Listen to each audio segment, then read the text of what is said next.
中英两国政府在北京互换批准制关于香港问题的联合声明正式生效。我这是回到了1985年。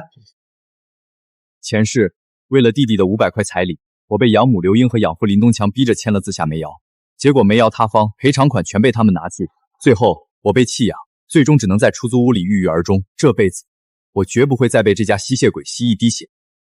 还在睡？村里的林老板招人下煤矿，1天给2块，我已经替你签了名了。是啊，魏国养了你20年，你弟弟的彩礼钱就差500，为了你弟的幸福，该你做点什么了。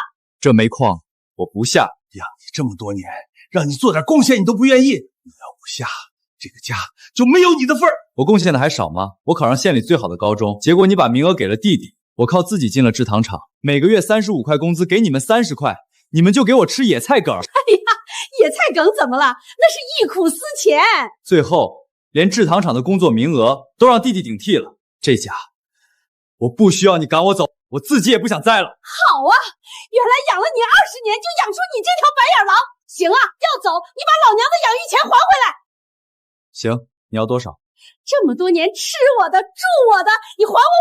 这个年代一个家庭10年都攒不下5000块，这是铁了心要逼我下那个吃人的煤羊。丁，天瞳系统觉醒成功，当前解锁功能万物鉴定，可洞察世间万物真实价值，收获3人震惊值即可解锁下一功能。有这系统，我能够在这个时代打拼出一番事业，不会再被这一家人活活吸血。好，就5000没问题，但要限期3个月内给我攒齐。3个月就3个月。行，咱们立协议，3个月内你要还不上这5000块，就乖乖滚回煤阳赚钱。这个香炉是我用自己钱买的，我带走。这家里的一根草都不许带走。 3个月想赚5000块，做梦！难道那破炉子还是聚宝盆不成？快让开！快让开！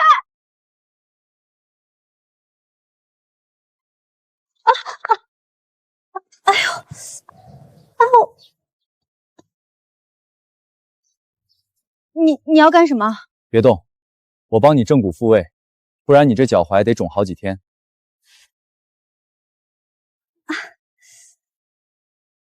咦，真的不疼了？你是镇上人，怎么没见过你？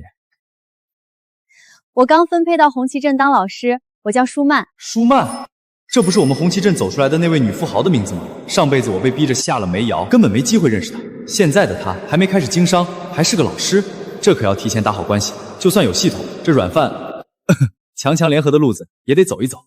你这急匆匆的要去哪儿啊？我娘最近咳血，我想带她去县医院看看，可光检查费就要30块，我拿不出那么多钱，就想着做些年糕去县里的市集卖。可现在，舒老师，年糕利润很低，你母亲情况紧急，一时半会儿也凑不够30块。我知道，可我真的没有别的办法了。我有办法，卖掉这玩意儿，你母亲看病的钱也就够了。你是说卖了它？这玩意儿能值30块？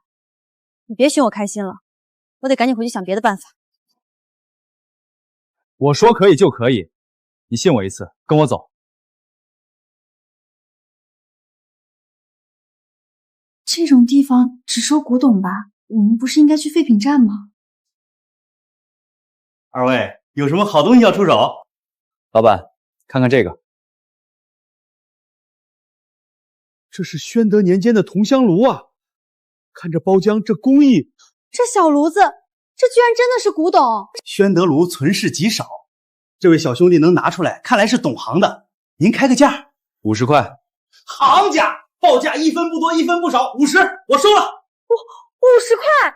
丁，震惊值+2，系统下一功能解锁进步2/3。这么快就能解锁做下一功能了？拿着，快带你母亲去治病。魏国同志，谢谢你，这份恩情我一定记着，以后一定报答你。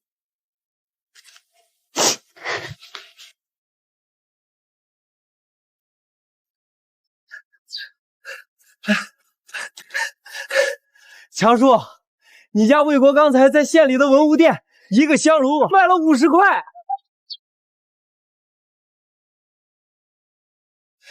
看看，看看，这就是我们家那个有出息的儿子，收破烂的，丢人现眼。我干什么跟你没关系，以后我的事儿跟你们家也没一点关系。放！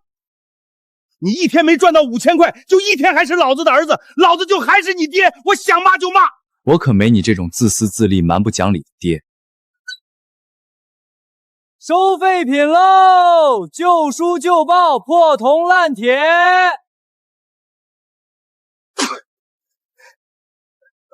看你能蹦到几天！收废品的，等一下，我们有东西卖。魏国同志，你怎么干起这个了？职业无贵贱，自力更生嘛。你这话说的对。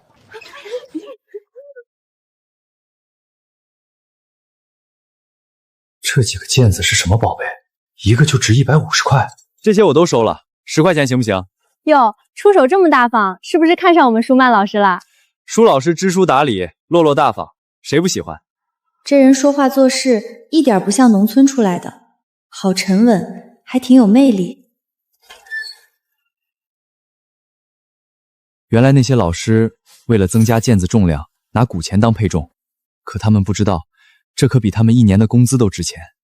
这漏我捡大了。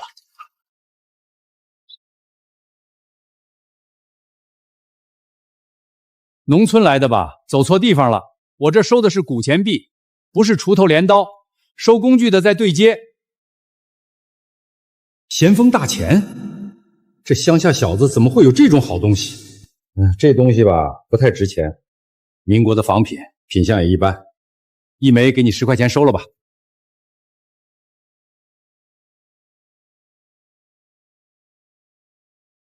既然你不识货，那就算了。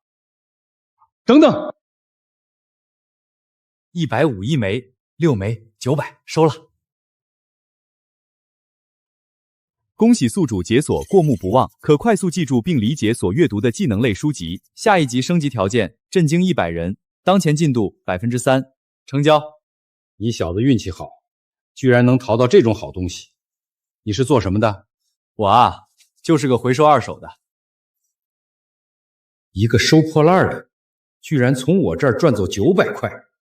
既然是收破烂的，那堆旧书也收走吧，省得占我地方。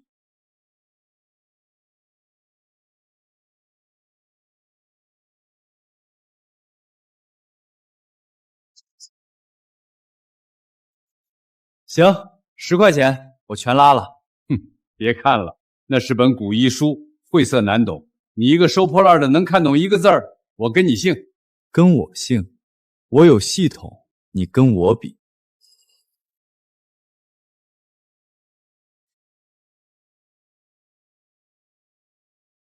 啊，这技能太强了！医书内容确实晦涩难懂，但我看一遍就学会了7、8成。可以先从最简单的胡血散痛膏做起吧。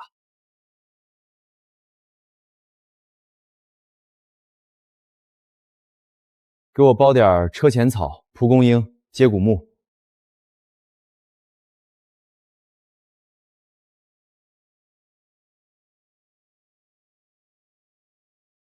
这一世，我要把失去的全部拿回来。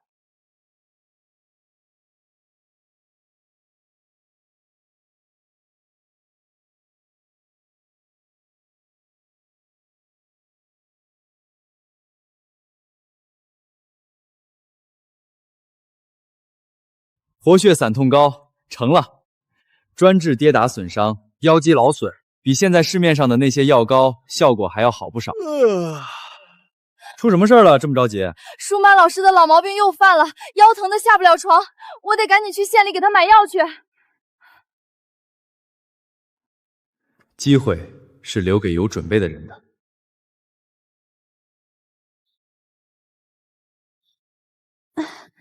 好痛，腰好像断了。你怎么来了？听说你腰疼的老毛病犯了，我来给你治治。你还会治这个？跟一个老中医学过几年，正好有个方子对症下药。那麻烦你了。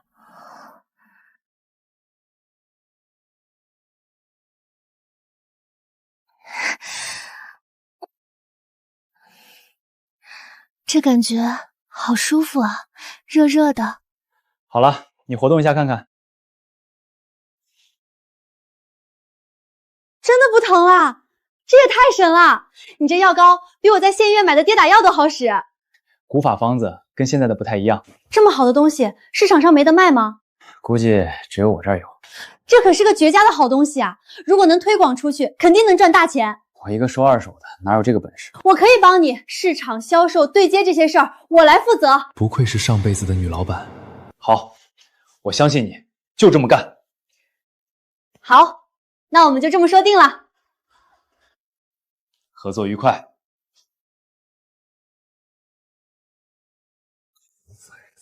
想单飞，做梦！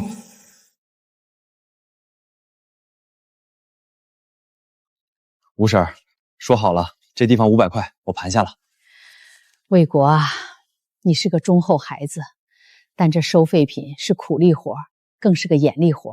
你想着一锄头挖个金疙瘩，那不现实。没事，吴婶儿，我心里有数。我不光收废品，我主收二手旧货，万一能从中淘到好东西呢？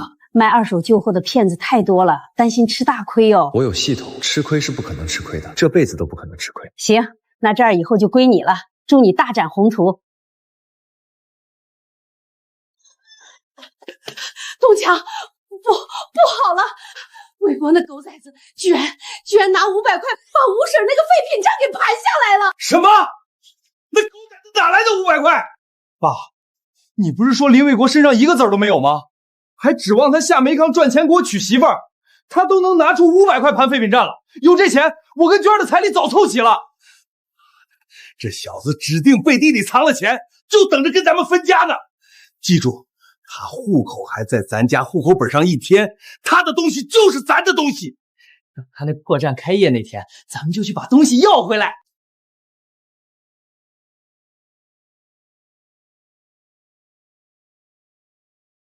恭喜林老板开业，财源广进。还有个好消息告诉你，你那药膏在百货商店挂售，反响特别好。短短1周，除掉返利，咱们就赚了300块。这么多！下一步，咱们得赶紧找个药厂挂靠代加工。你这回啊，真的是两开花。那还不是多亏了你，你就是我的贤内助。胡说啥呢？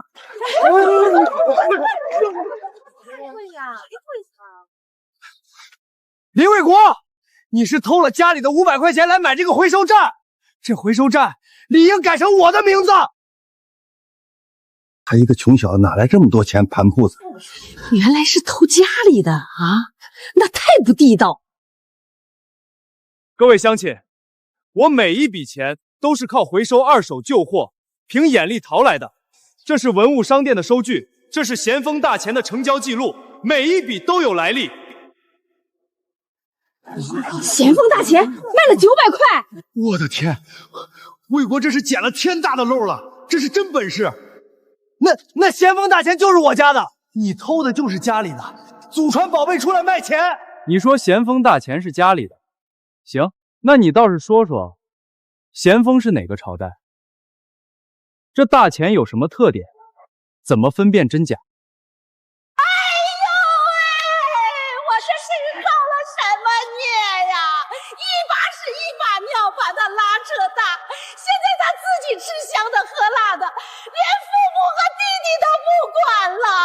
可不是嘛，我们辛辛苦苦供他上学工作，现在翅膀硬了，直接把我们踹了呀！真是个不孝子啊！对呀，养了这么多年，没有生恩也有养恩。这林卫国有了钱，不给弟弟做彩礼，也不照顾家人了。各位乡亲，那我给大家说道他们的养育之恩。4岁上山捡柴，上灶炒菜的是我，辛辛苦苦考上县一中，名额被逼让给林卫东的是我，在制糖厂干了几年，被亲弟弟直接顶替工作的也是我。这哪是养儿子，这是养牲口啊！天底下居然有这么狠心的爹妈！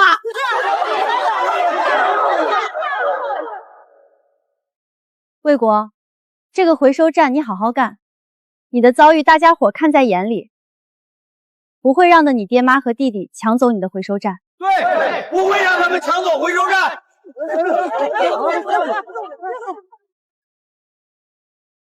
哟，挺热闹啊！我听说这地儿换人了，正好我黑狗来了，跟你们说一声，这地方我要了。黑狗，强占他人财产是犯法的。在这儿我就是法，不想找不舒服就滚远点。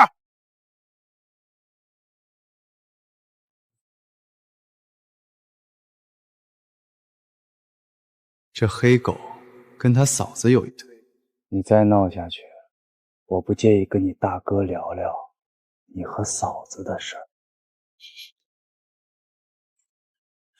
你他妈少胡说！信不信老子拔了你舌头？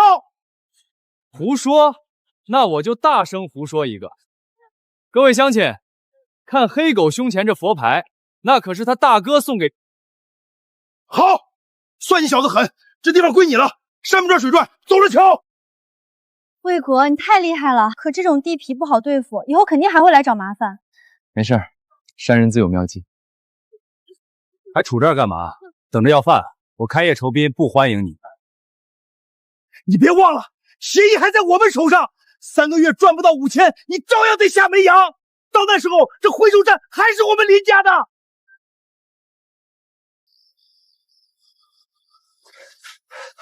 爸，大事不好了！林卫国那废品站最近赚翻了，听说几天就赚了100多。什么？100多？还有，你知道百货商店卖的特别火的那个跌打药膏吗？也是出自他的手。听说舒曼的女儿正帮他找药厂代加工呢。林卫国现在可是财神爷，要是真让他分了家，咱可就1分钱都捞不着了。想找药厂代加工？哼，问过我林东强没有？魏国，咱们的药膏都卖出去了，供不应求，光是这1周的利润就有300块。两边开花，估计用不了多久就能凑够5000，从那个户口本上迁出去了。但是那个制药厂的厂长死活不肯松口跟我们代加工，我怀疑他暗中已经跟别人谈妥了。那个厂长好像跟林东强是发小，看来是我那好养父又在背后使绊子了。我倒要看看他能玩出什么花招。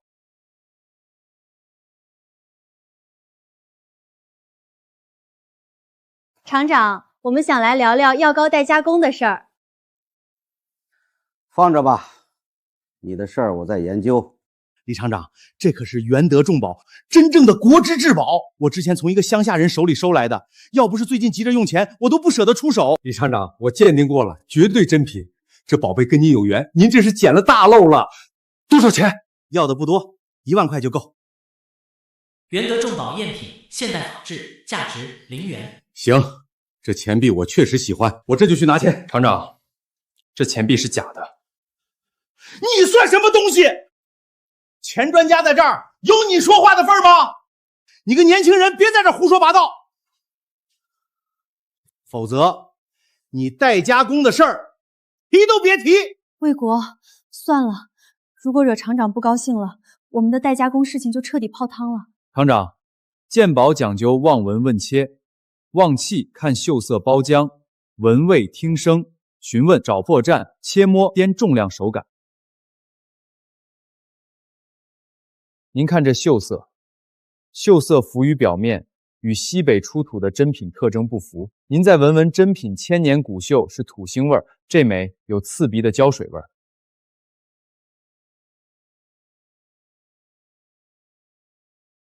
第3步闻声，真品声音低沉短促，这枚有余音，是火气未退。真锈坚硬如石，牙签刺不入，这枚是酸池做旧后粘上去的，所以这枚元德重宝是故意给厂长您做的局。好啊，你们好大的胆子！你一个收破烂的懂什么？李厂长，你可别听他的，这是国之重宝，错过这村就没这店了。口说无凭，李厂长，您要是不信，可以多找几个行家交叉验证，真的假不了，假的也真不了。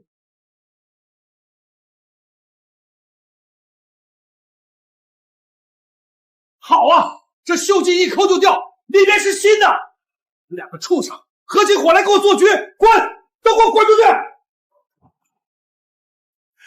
小兄弟，今天多亏了你，我要是上了这套，1万块打了水漂不说，家里的钱和厂里的流动资金都得搭进去。你这是救了我的命啊！厂长，您看我们的跌打药膏进药厂代加工的事儿，实不相瞒，你养父林东强跟我是发小，他不让我接你们的活，我也是摸不开面子。但你帮了我这么大忙，我要是再不帮你，那还是人吗？这活我接了。厂长，那咱们就签了。药厂代加工，销售利润给我们10%的分成，生产能力跟得上的话，多多益善。没问题。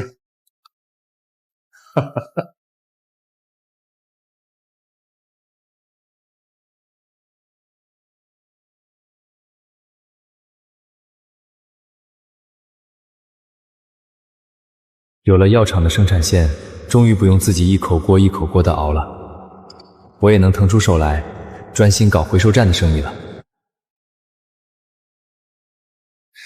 这狗崽子！以前在家时，我干农活浑身疼得要死，他有这好东西也不拿出来。我看他早就想造反了，就等着咱们赶他出门，好靠这玩意儿赚大钱。爸，你急什么？效果再好又怎样？红旗镇就巴掌大的地方，能卖多少瓶？哪有人天天往身上抹药膏的？我看他就是瞎折腾，生产这么多，早晚急啊。就是，等他那药膏卖不出去，全砸手里，亏死他。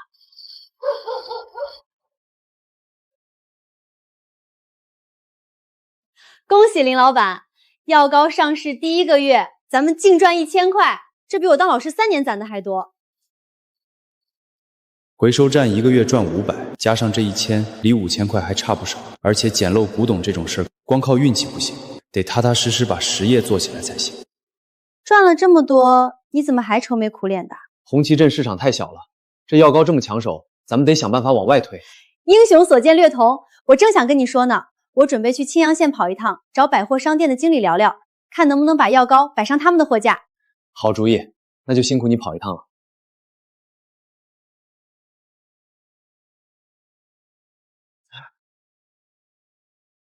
收废品了，旧书旧报，破铜烂铁。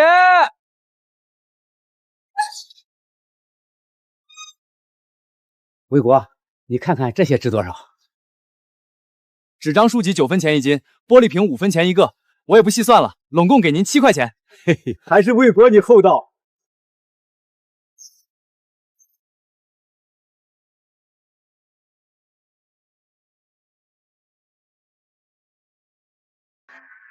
物品晶体管电路设计手册，价值可学习初级电器维修技能。魏国啊，这可是好东西。以前苏联专家来援建的时候留下的手册，特地翻译成中文的。后来苏联专家都走了，里头那些技术也就没人懂了，现在只能当废品卖。没事儿，我就当闲书看看，万一学个一招半招呢。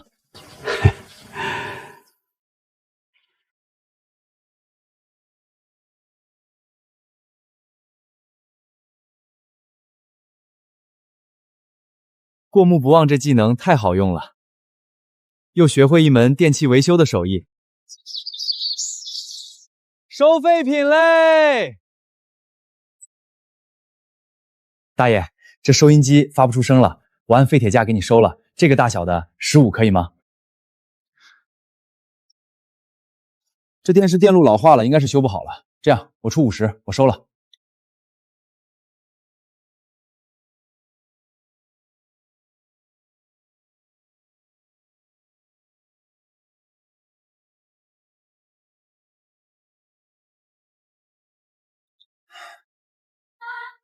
坏掉的电器修好了，那价格就不是卖废品了，可以当二手电器来卖，利润翻几倍。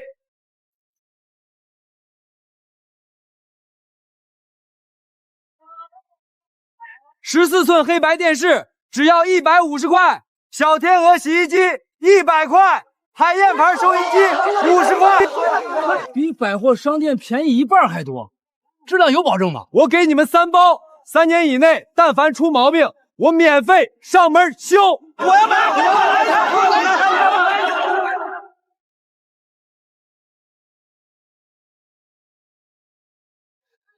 这一来一回净赚500块，这生意太好赚了。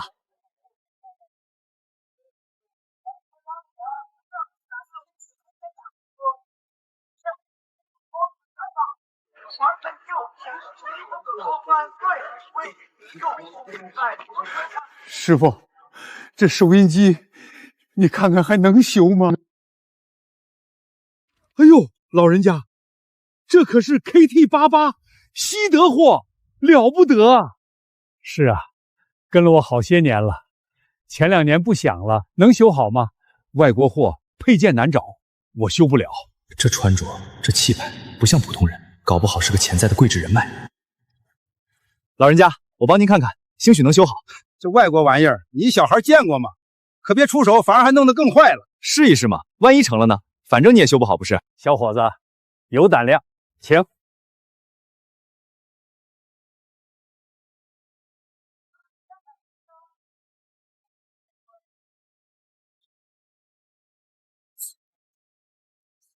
这看起来问题不少啊！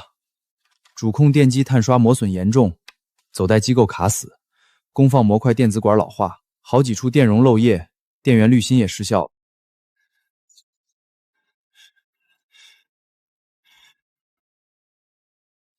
你这些元件都是老古董了，不好找。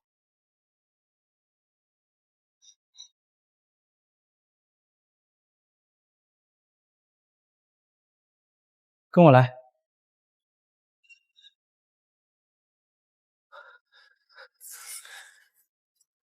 走带机构、电容器、电源滤波，终于找到了。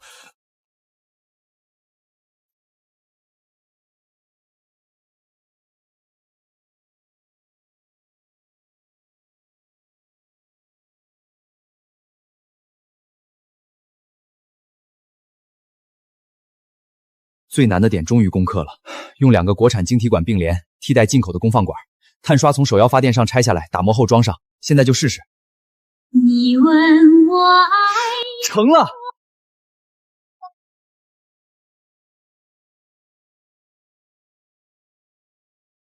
小伙子，你这是什么神仙手艺？太谢谢你了！以后你遇到什么难事儿，尽管跟我说，只要我能解决的，一定帮你解决。魏国，今天我跑去青仁县百货商店想谈进场，结果那个薛经理说什么也不肯让咱们的药膏上架，因为你在市集上卖二手电器，抢了他们百货商店的生意。那个薛经理说，有你在一天，药膏就别想进他的货架。这事儿确实不好办，进不了县里的百货商店，咱们的销售渠道就打不开。药厂那边每天几百瓶的产量，光靠红旗镇那点销量，迟早要积压。那怎么办？明天我陪你走一趟，会会那个薛经理，大不了我二手电器不卖了。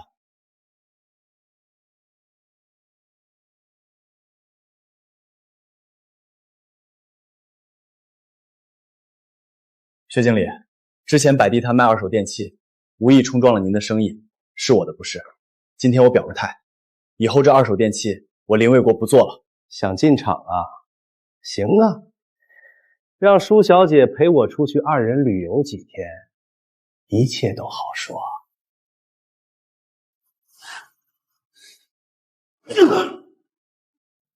这批货我就算烂在手里，这事儿也没得谈。还挺硬气。你们那批药膏没有我百货商店的渠道，至少亏1000块的成本价。到时候来求我，可就不是陪我几天了。我们走。魏国，做生意要懂得圆滑。不用说了，我不管别人怎么样，但要你付出清白来换的生意，我林卫国宁可1000块砸手里，也不会做。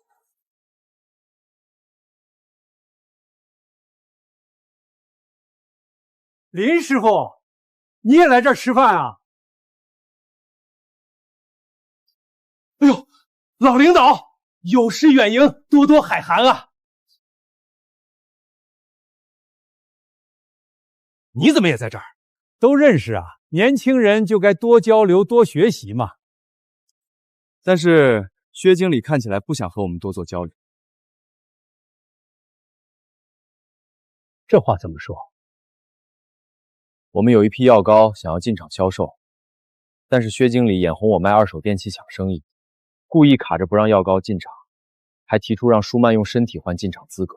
薛志才，我以前怎么教你的？诚信经商。领导，明明是用一些二手货抢占我们的市场，老百姓买便宜实惠的二手货，你抢不过，是你能力不行。你不想着怎么改进服务、降低价格，反而刁难人。我回去就跟商业局商量，你这个经理趁早换人。老领导，我错了，我这就改。林同志的药膏，我按照规矩和手续，马上安排服务到位。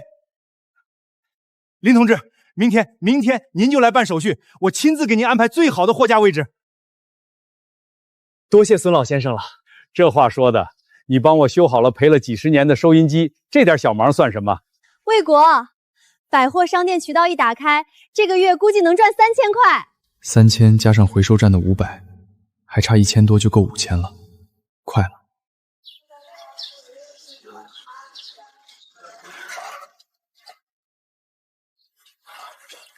3斤8两，记上。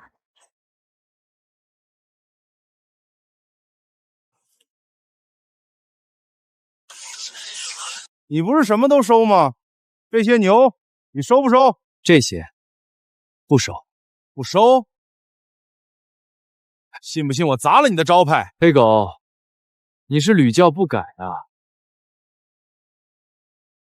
小子，虽然不知道你当初是怎么知道我的那事儿的，不过我已经处理好了，你没有证据再胡说八道。林卫国，我最后问你一遍，收还是不收？丁，牛腹内检测到天然牛黄，重约50克，价值1000元。行，这些牛我全收了，给你100块。但丑话说前头，收了这批，以后你的生意我一概不做，没问题吧？反正这些病牛都是路边捡回来的，1分钱没花。本来想找个借口教训这小子一顿，没想到还有钱拿。行，就100块，收了这批牛，我黑狗以后不来找你麻烦。对付这种流氓就该报警，凭啥给他交保护费？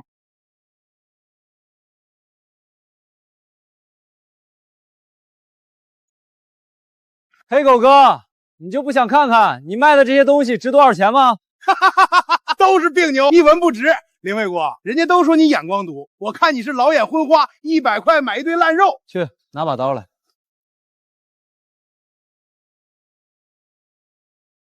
这是牛黄，这玩意儿市面上有价无市啊！这么大一块，至少值1000块。什么？黑狗哥，多谢你送的大礼。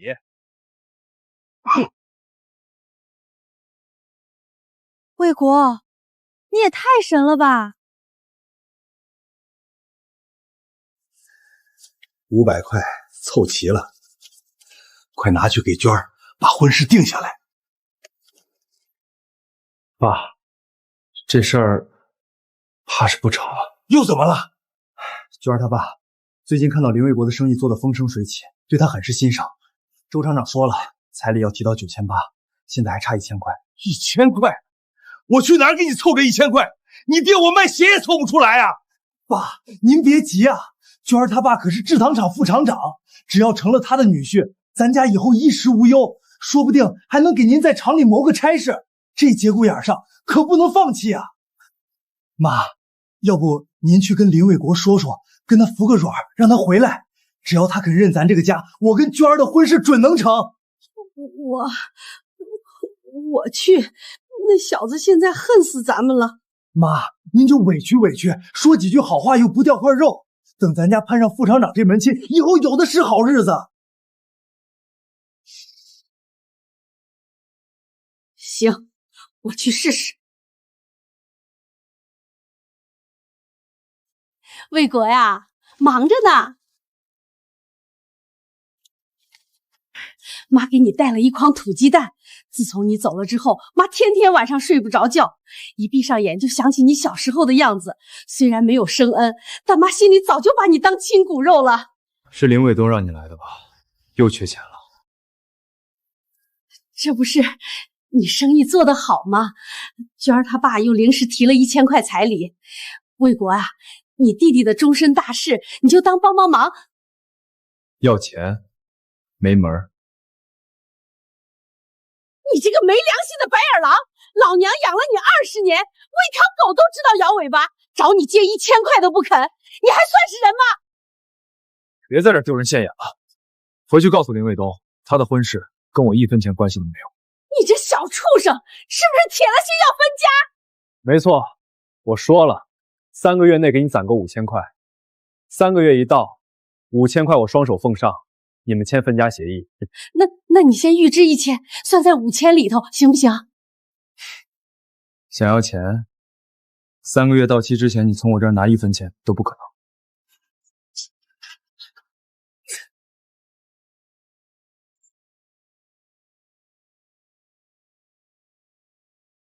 林老板，报喜了！跌打药膏在百货商店卖疯了，供不应求。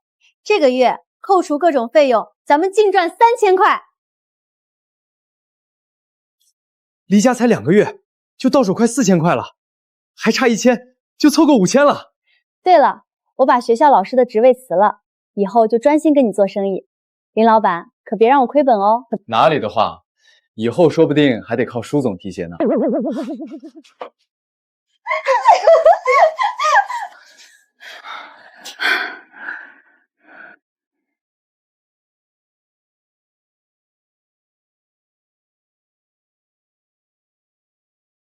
这么大一块，完整无缺，色泽金黄，上品中的上品，稀世罕见。老板，开个价吧。我也不跟你绕弯子，诚心价1300，你诚心卖，我就诚心收。成交。这下终于凑够5000了，该跟那家人做个了断，不然迟早被他们吸干血。这真是我这辈子见到最完美的牛黄。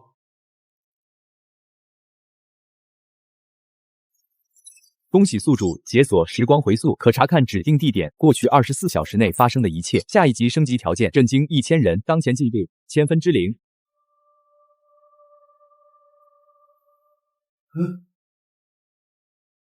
你们收签了它，从此以后你们的地、你们的房子我1分不要，你们的养老死活跟我再没关系。我在外面赚了赔了也跟你们无关。他爸，这小子真在3个月内凑齐了5000块，这分家协议你不会真要签吧？签了的话，以后可就从他身上捞不到1分钱了。想分家呀，没门儿！魏国呀，之前是我跟你妈做的不对，太偏心了。现在我们知道错了，以后你想干什么，我们都支持你。一家人和和美美的，分什么家呢？就是，都是一家人，养了这么多年，早就有感情了。你回来以后，你弟弟有的你都有哦。既然是一家人，那你们赚的钱，魏国也该分一分吧？听说叔叔最近下煤药赚了500块，那按一家人算，拿出来分一半，250块，不多吧？我下的煤药，凭什么给他分钱？要钱的时候就是一家人，分钱的时候就是养父了，这账算的可真精啊！我们家的事儿轮不到你一个外人来插手。不签也行，那咱们一笔一笔算清楚。第一，下煤矿的500块分我一半；第二，落在我名下的2亩7分地我要收回来，扩建回收站；第三，3间正房当年盖的时候我出了多少力，出了多少钱，咱们得说道说道。该分我几间就分我几间。这不是要了我的命吗？好，一笔一笔算。只要你肯回来，不分家我都给。这可不能给啊，这些都是留给卫东的。你懂什么？只要魏国还在咱们户口本上，以后从他身上赚回来的比这点地多得多。既然你们给林卫东准备了彩礼，那我这个当哥哥的也要结婚，你们是不是也该给我准备一份彩礼？你连对象都没有，要什么彩礼？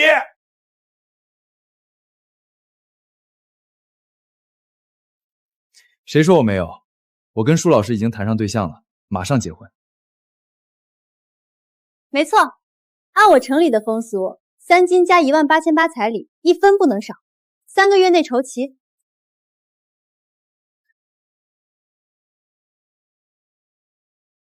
18800，你就是把我们家的家底全卖了，砸锅卖铁也凑不出来啊！两条路，第一，协议上写清楚，我自愿放弃所有财产，分文不取，从此婚丧嫁娶各不相干。第二，乖乖给我掏彩礼，1分不能少。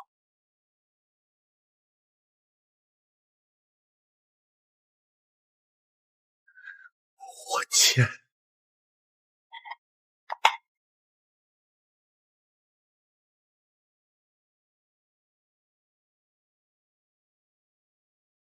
终于摆脱这一家了。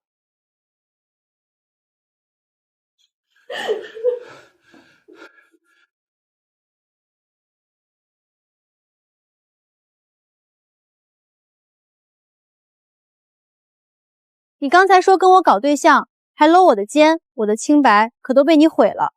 咱们是亲密无间的合作伙伴，如果你想搞对象，我倒也不是不可以。谁要跟你搞对象，我又没答应你。对了，分家协议拿到了，你赶紧去派出所把户口迁出来，一天不迁出来，那家人就能拿户口本恶心你。明天一早就去。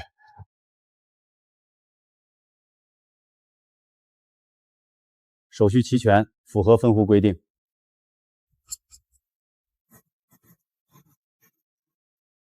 已经办好了，1个月后来拿新的户口本。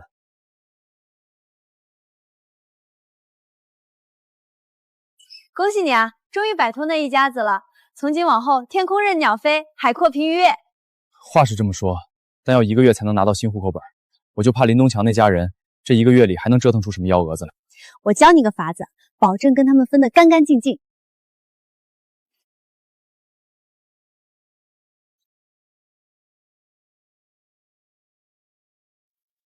岳父，彩礼我凑齐了，您点点。我就知道你这小子能干，一看就是对娟儿一片真心。娟儿交给你，我放心。岳父您过奖了，我一定好好待娟儿。而且你哥哥魏国最近做得不错，百货商店、回收站都风生水起，以后咱们两家要多走动。我最欣赏你们这样的青年才俊。还好我让爸妈闭口不谈林卫国已经跟我们分家的事，先骗娟儿过来，生米煮成熟饭再说。岳父放心，我和魏国情同手足，我的事儿就是他的事儿，以后咱们就是一家人了。我有早上读报的习惯，你们小两口先聊。卫东，结婚后咱们搬到市里去住好不好？你哥哥赚那么多钱，拿出一部分给咱们买套房，不难吧？那当然，结了婚就是一家人，他自然要照顾家人。放心吧，房子的事儿包在我身上。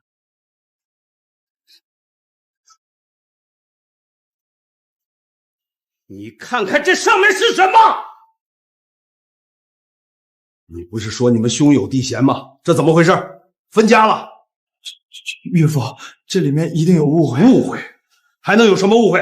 这上面都有治安所的盖章，说明已经受理了。你骗我！你说他赚的钱会给我们买房，原来你们早就不相干了。滚！我周建国的女儿不嫁骗子，滚出去！林卫国，我跟你没完！魏国，今天又跟百货商店签了3个月销售合同，照这个势头，下个月的销量还能翻一番。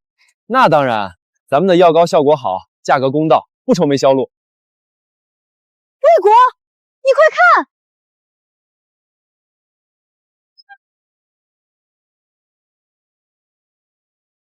不好！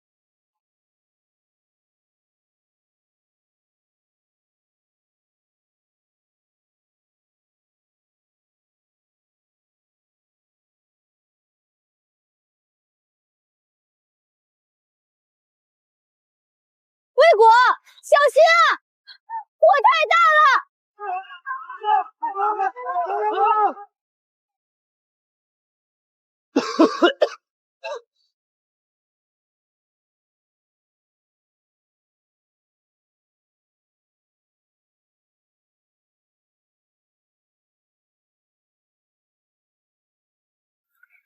老子一定要知道是谁干的。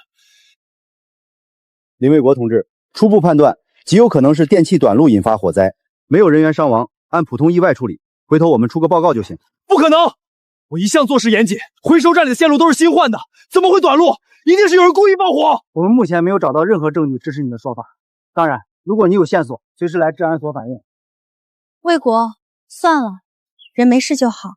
咱们还有药膏的生意，足够挽回回收站的损失。不，谁欺负到我林卫国头上，我就要让他付出代价。这个年代还没有监控摄像头，这种案子换了别人大概率不了了之，但别人找不到的证据。对了，老子有系统。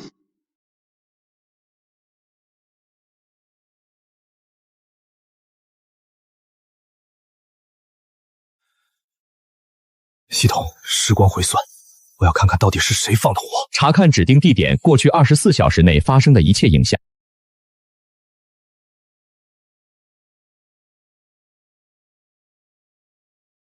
就是这儿了，没人发现。林卫东，果然是你！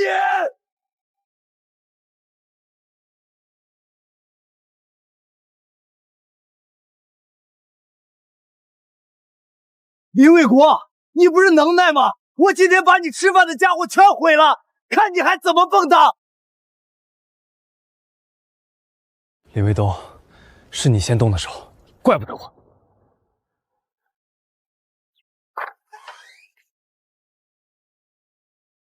这是我收集到嫌犯林卫东的纵火证据。魏国同志，这是其中包括林卫东出现的具体时间、留下的脚印痕迹、汽油残留痕迹、遗留下的火柴梗、纵火后逃离的路线。这些证据链太完整，时间、地点、手法全都对得上，你就跟在现场看到了似的。立刻出发，抓捕嫌疑人归案。听说了吗？林伟国家的回收站失火被烧了，现在全没了。造孽呀！刚刚有了起色就遭了灾，这又要从头开始。这人啊，多行不义必自毙，老天爷都看不过眼，收了这种没良心的东西。哪位是林卫东同志？我是。两位同志，有事儿吗？我这还上着班呢。林卫东，你涉嫌一桩纵火案，请你跟我们回治安所接受调查。纵火？冤枉啊！我没有，一定是搞错了。冤不冤枉？回所里自然会调查清楚。他强出，不好了！你家卫东被公安抓走了，说是纵火。什么？抓走了？为什么？听说是跟魏国的回收站失火的事有关，你们快去看看吧。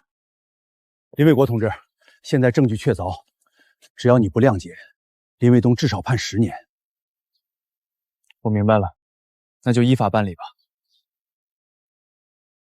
魏国啊，求你了，卫东是你弟弟呀，你怎么忍心把他送进去？他这辈子就毁了，我们林家就断后了呀。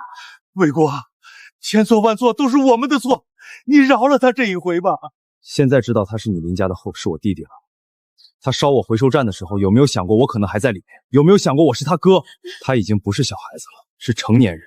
既然是成年人，就要为自己做的事付出代价。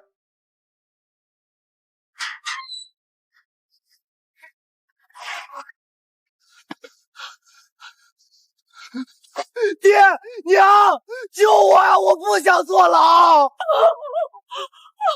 哥，我错了，哥，我真的错了，我不该烧你的回收站，你饶我这一次，我下半辈子给你做牛做马。你不是知道错了，你是知道要死啊！你们放开我！魏国，你说个数，多少钱都行，只要你不追究，我们砸锅卖铁也给你。11800。1万多，我上哪儿给你弄这么多钱啊？我不管你是卖屋还是卖田，我就要这个数。这个价格我不是乱喊，5000块是林卫东烧掉我回收站造成的直接损失。这一笔钱可以经过第三方检验，合情合理的。而剩下的6800是我这么多年交给林家的钱，和我付出劳动应该得到的劳动费。每一笔都是你们欠我的，我要的合情合理。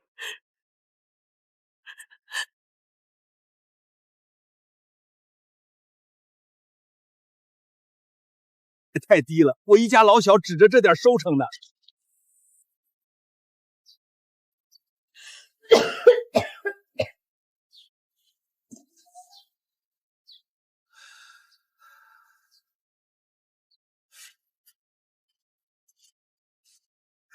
这回啊，我真的是被卫东掏空家底了啊！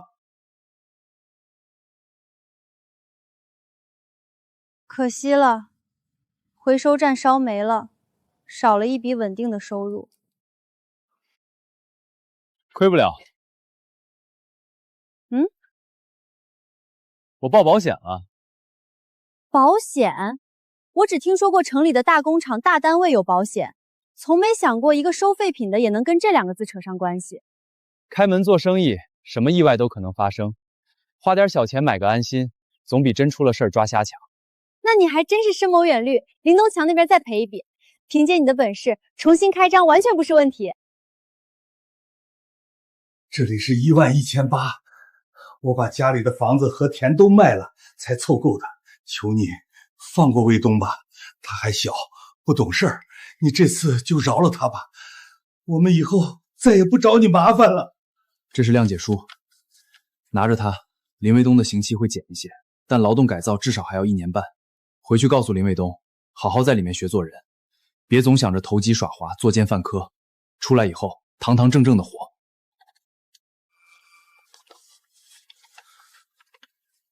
卫国呀，谢谢你。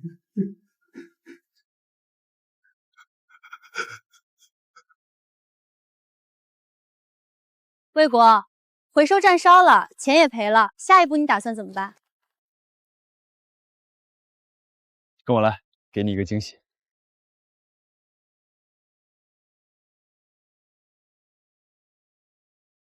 这是什么东西？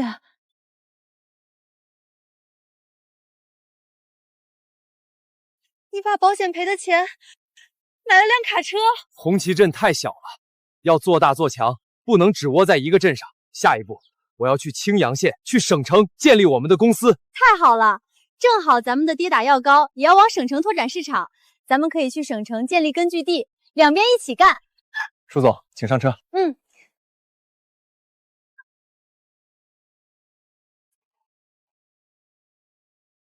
坐稳了，好好感受一下这速度。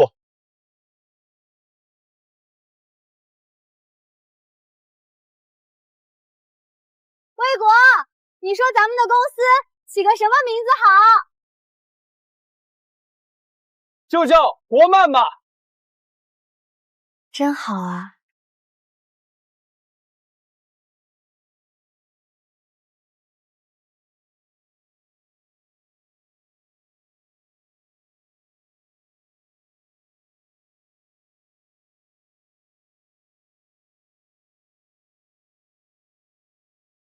架子还结实点儿。老板，5天前你招我们的时候，这儿还跟坟地似的，转眼就比原来大了1倍，你这是神仙手段。地面分区也清爽，以后称重记账能省不少功夫。老板，我刚来怕干不明白，让李正带你认秤，张大力教你分料，3天上手。不懂就问，问到你懂为止。老板娘，您放心，我们肯定能把站里打理的妥妥当当的。别乱叫，你们老板还没给我发工资呢。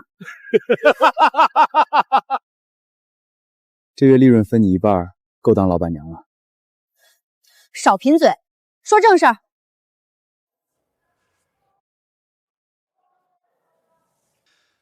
废品站站稳脚跟了，下一步就是进军县城，首要是东沿县。明白。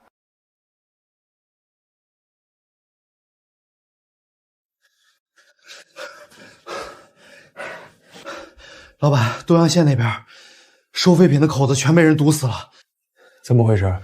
有个叫大金牙的地头蛇，全县的大小收废品门面都得给他交份子钱，咱们的人一露头就被他盯上了，说外来的货赶进场，就别想竖着出东阳县。我就喜欢啃硬骨头。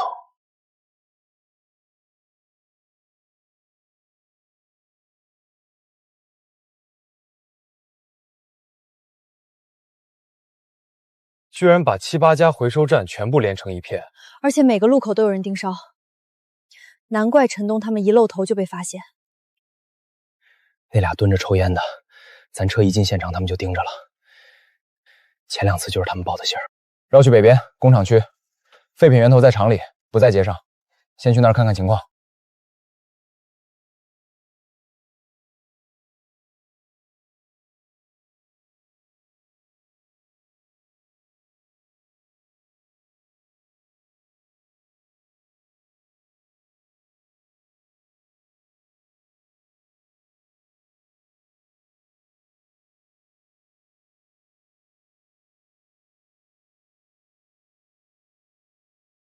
师傅，忙呢。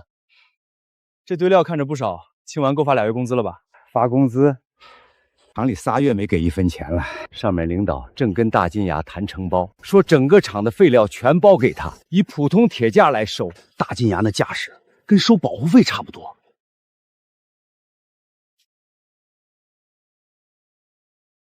都是值钱货。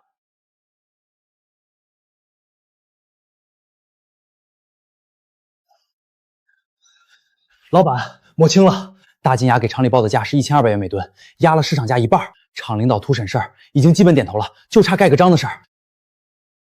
老板，那边都到盖章的份上了，咱们怕是插不进手了。你觉得还有戏？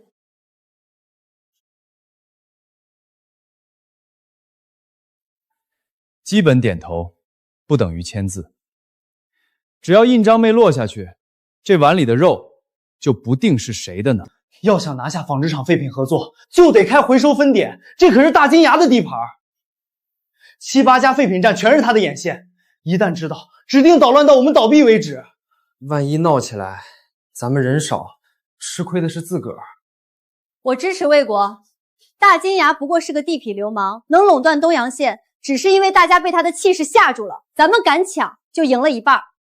主意定了，第1个分站就开在大金牙的地盘上，跟他抢市场。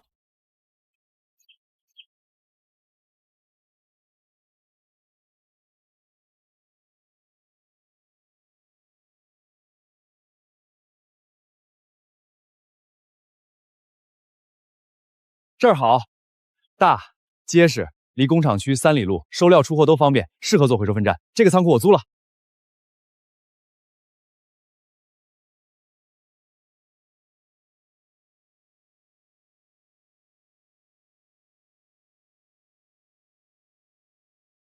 这个仓库申请的人可不少，得按规矩排队哦。您先抽根烟，辛苦您帮我争取一下，这事儿我有点急。小伙子，你这材料我先收着，但是能批不能批可不是我说了算，得看上面意思。当然，你想要我帮你的话，你懂的。当然，你想要我帮你的话，你懂的。同志，市里明文规定，凡闲置超过2年的仓库、厂房，符合条件的申请人不得以任何形式的人为拖延。这是规定的复印件，您要是觉得我材料不合规，请当场指出问题，我回去改。要是合规，麻烦您按文件要求给我盖个受理章。你居然知道！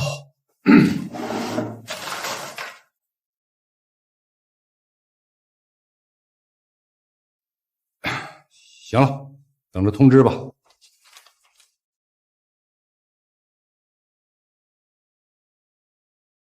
还想吃拿掐药？谢谢你的仓库和震惊值。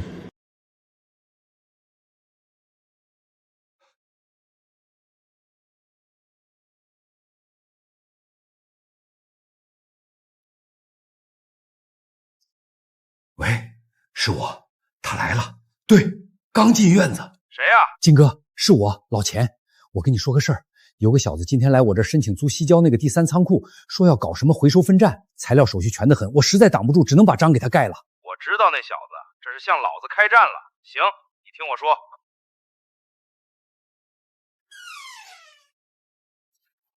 同志，仓库租赁的后续手续我这边都备齐了，什么时候可以拿钥匙？这事儿啊，出了点变化，县里另一家公司也看上了第3仓库，上面决定公开竞价，价高者得。哪家公司？这个你去了就知道了。能在这节骨眼上冒出来的，怕是只有大金牙了。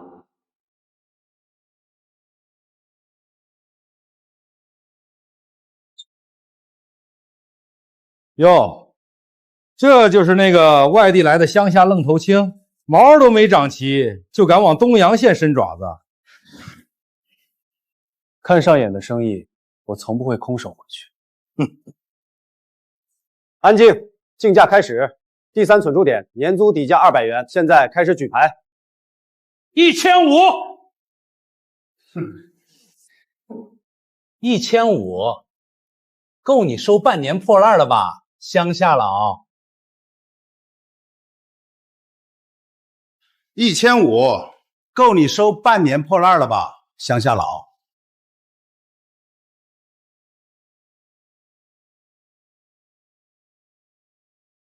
？3000。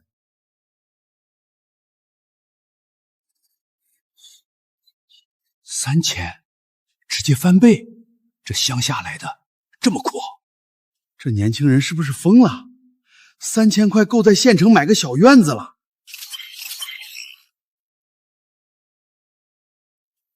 我倒不是加不起价，但那仓库又远又破，连300都不止。不过，年轻人有魄力，老子认了。这仓库你拿去吧。东阳县的水深得很，年轻人别光顾着走快，当心淹死。既然竞价结束，第3产出点由林卫国同志获得。前办事员，你带他去办合同手续。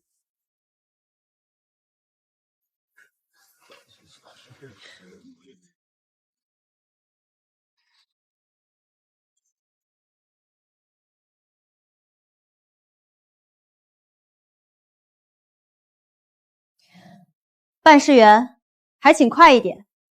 这是唯一一份合同原件，得慎重处理，万一弄坏了，得去市里重新申请，得用半年的时间。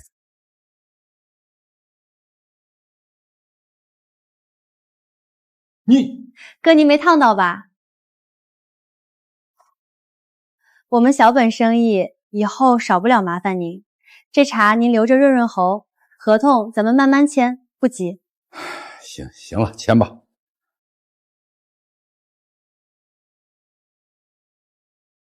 还是你有办法，走，去看看我们一起拿下的分站。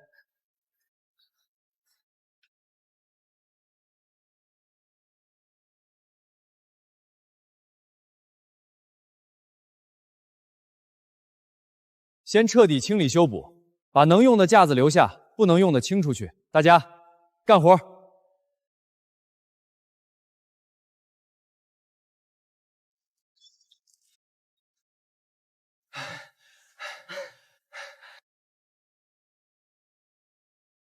国漫回收站东阳县分站开业，招工！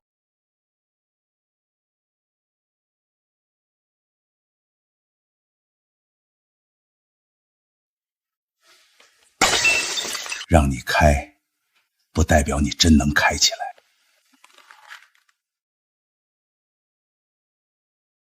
我要让那仓库变成一个浪费3000块钱的空屋子。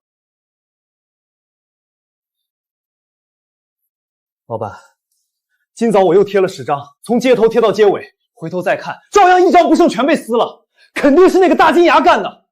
这么下去，别说招人了，连咱们开张的消息都传不出去。他不让贴墙，那咱们就不贴墙。李正，明天一早把招工摊位摆在治安队大门口。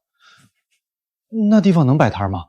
门卫怕是……咱们是正规招工，合法经营。这主意好，大金牙的人再横，也不敢当着治安队的面动手。行，我明早就去。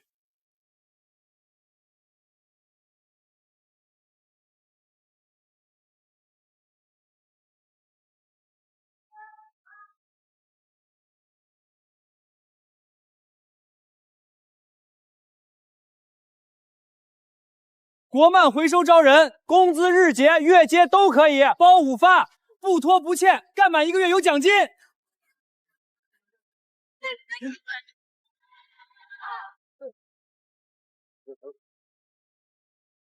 这国埋回收啥来头？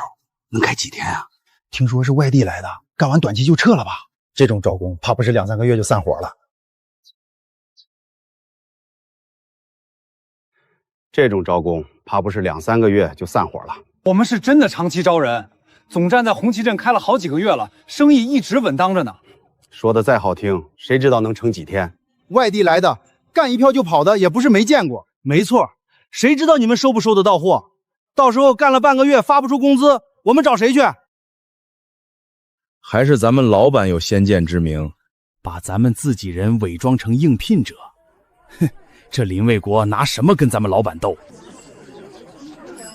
各位，我说2句，干长干短，嘴上说你们不信，那就看行动。今天来报名的，当场签用工合同，预发半个月工资。半个月工资先发？这什么？先给钱？还有这种好事儿？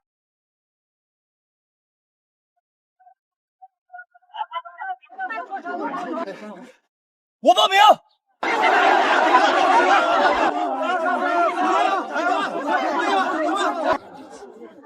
记录一下报名人数和工种，来多少收多少。得嘞。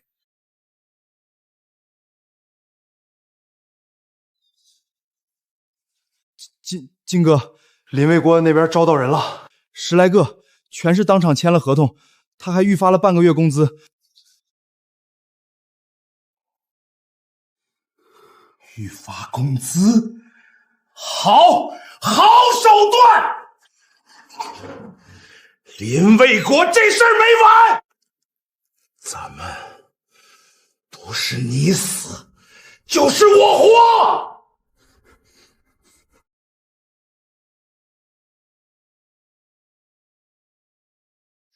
一上午了，连个卖货的都没有。大金牙那边把路堵得够死的。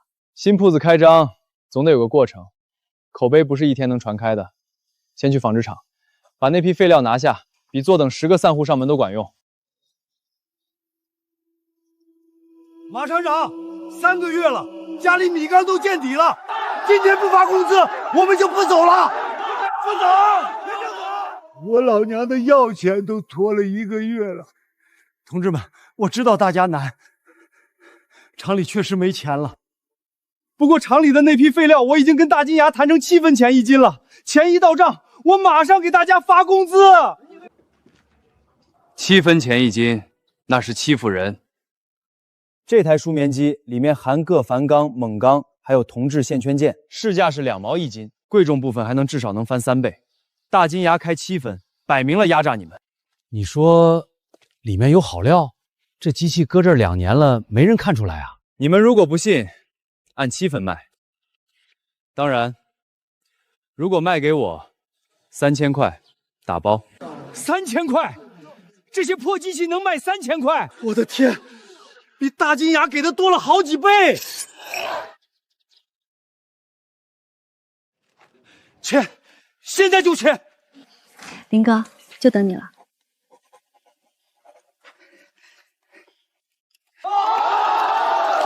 厂长，我还想跟您谈笔新生意。我分站新开业，需要300套工作服。您这缝纫车间要是还能开工，这单我就下给您。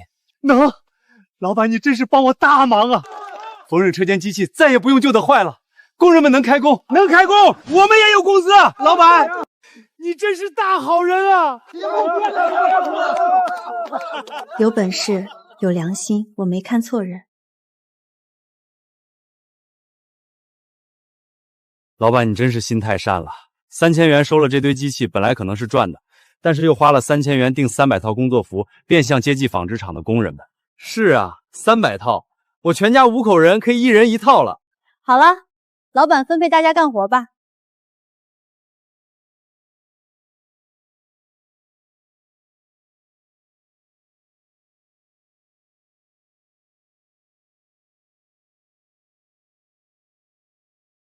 老板，这一台机器拆出来的铬钢快100斤，总价值得有7000，咱们居然还能赚1000，不止。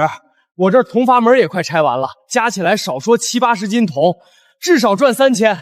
老板，这笔买卖咱们赚翻了！你这3000块花的比谁都精。亏本的买卖我可不做。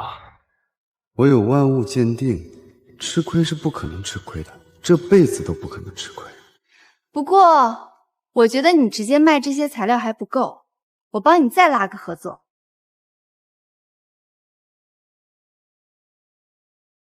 哪位是废料处理负责人？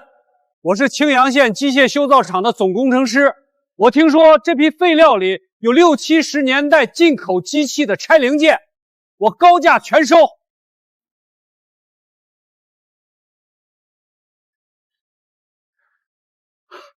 这个尺寸的轴承座，我找了大半年了。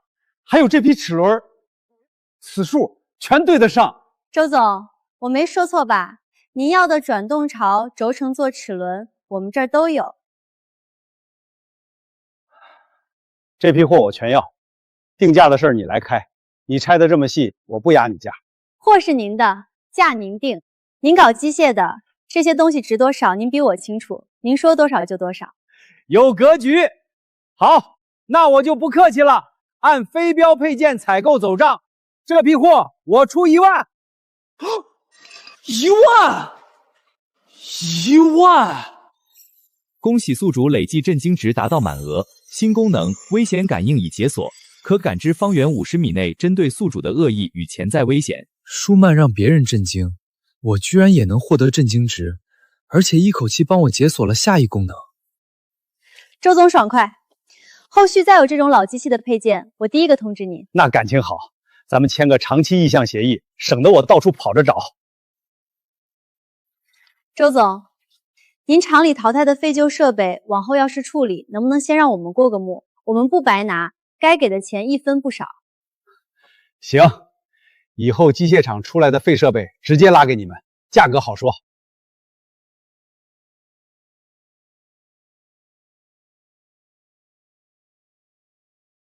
论商业头脑，10个我也比不了你。知道就好。老板有眼光，老板娘有头脑，这公司活该做大做强。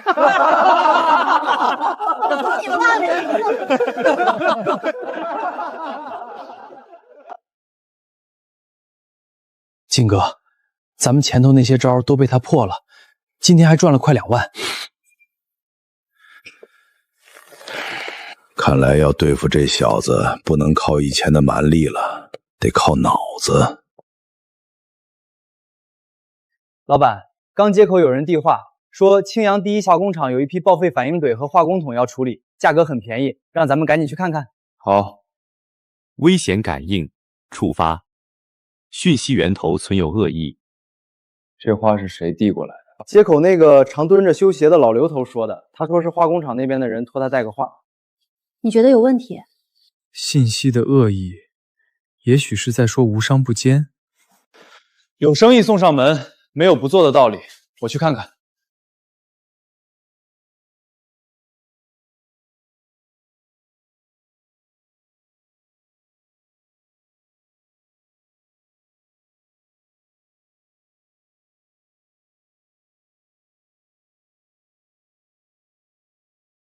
哎呀，林老板是吧？我是仓库主任王建民，听说你是做回收的，这批废料放这儿占地方好久了，厂里正愁怎么处理呢。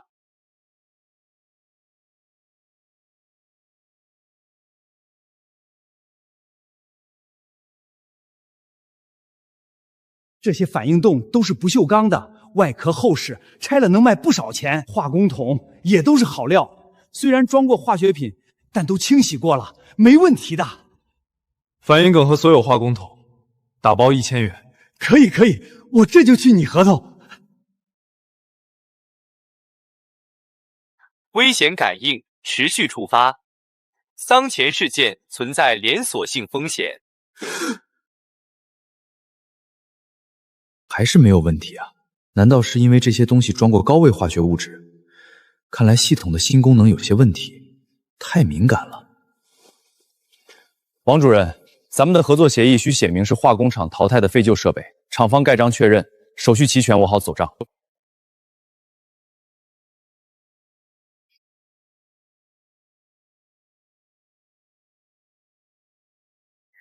林老板，明天您来拉货，我让人给您装车。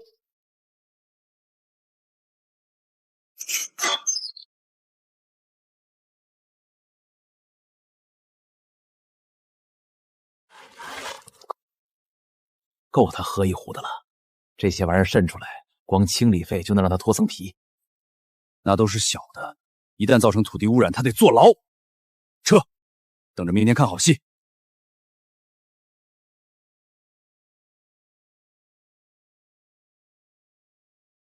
正好有空看看化工厂，还有什么可以一起收的。储料罐内含汞泥等重金属废渣，泄漏将造成土地不可逆污染。停！那几个罐子别动，所有人退后3步。停！那几个罐子别动，所有人退后3步。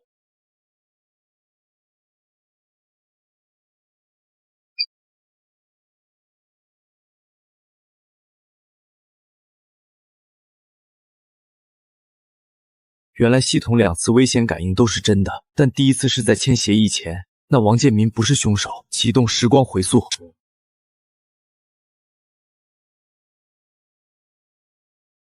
魏国，这几个罐子有问题。没问题，大家继续搬运。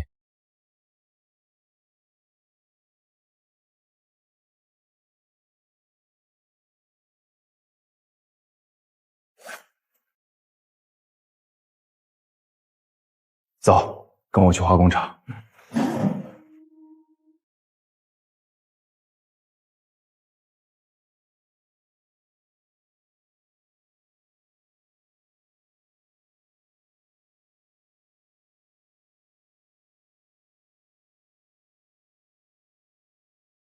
我们是环保联合调查组，接到这位市民的举报，说这里非法处理剧毒化工废料，谁是负责人？我是，同志，您来的正好，我也要举报。我是，同志，您来的正好，我也要举报，有人擅自在回收的罐子内倾泻剧毒化工废料。林卫国，同志们是讲证据的，你的罐子里有剧毒化工废料就是证据。当然。但我也有外人栽赃我的证据。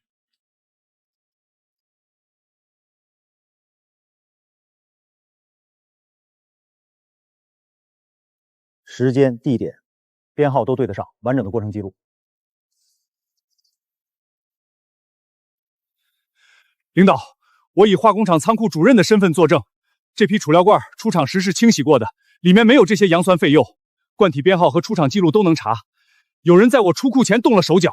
还有，我是化工厂20年经验的技术员，这些剧毒化工废料跟我们厂生产流程对不上，不是我们厂的。你的现场处置非常规范，隔离、流量、登记全部流程到位，我们会记录在案。那这就属于发现问题及时上报，不是违规处理。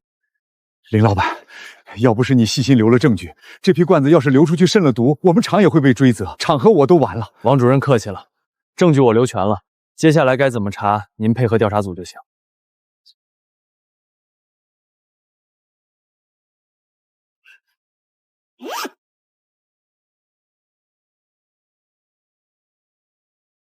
大金牙同志，你涉嫌恶意倾倒危险非职物，栽赃陷害他人。我们已收到完整的证据链，包括投毒人员在化工厂的出入记录、车辆轨迹和现场指纹比对，请跟我们回去接受调查。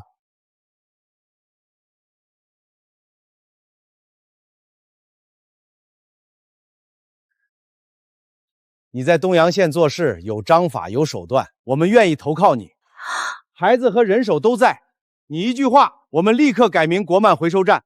大金牙之前他怎么收你们的份子钱？从今天起一概免了，大家归到国漫旗下，统一标准，统一价格，赚钱一起分。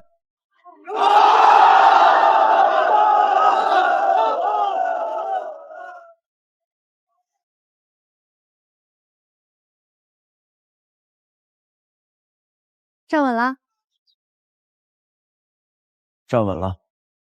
红旗镇是咱们起家的根基，张大力你去坐镇，那边的老客户和货源你都熟。李正负责双河镇，那边离县城近，主要做中转分疗。陈东去白杨镇，地方偏点，但废料量大，你性子稳，正合适。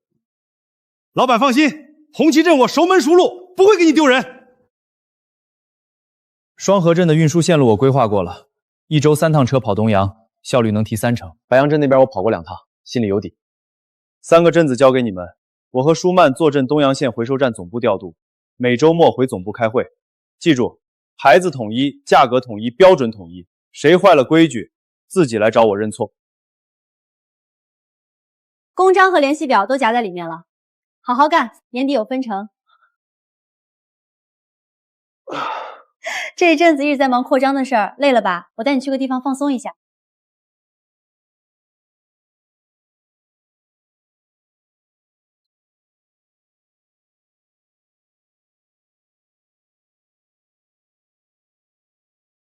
卫国啊，药费的事儿现在才谢你，实在不好意思啊。哪里，以我跟舒曼的关系，就是搭把手的事儿。曼儿在信里老提起你，说你有本事，人也正派。阿姨过奖了，舒曼帮了我很多，国漫公司能有今天，他有1半功劳。曼儿这孩子性子倔，一般人降不住。不过我看你行，你看什么时候方便，挑个好日子上门来提亲。阿姨，这个，妈，你就别逗他了，来吃饭吧，记得来提哦，我可等着啊。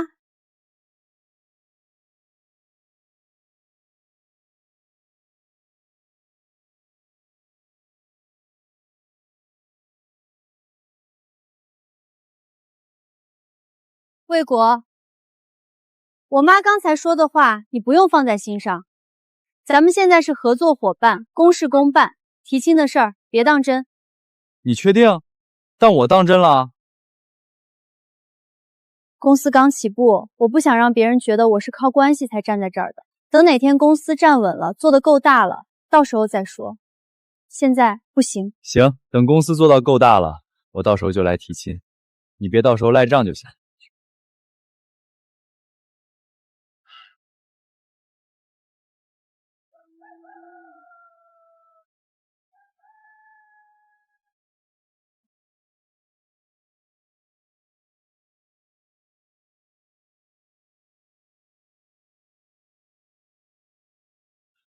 白杨镇分站不是开业1个月了吗？怎么和没开业一样？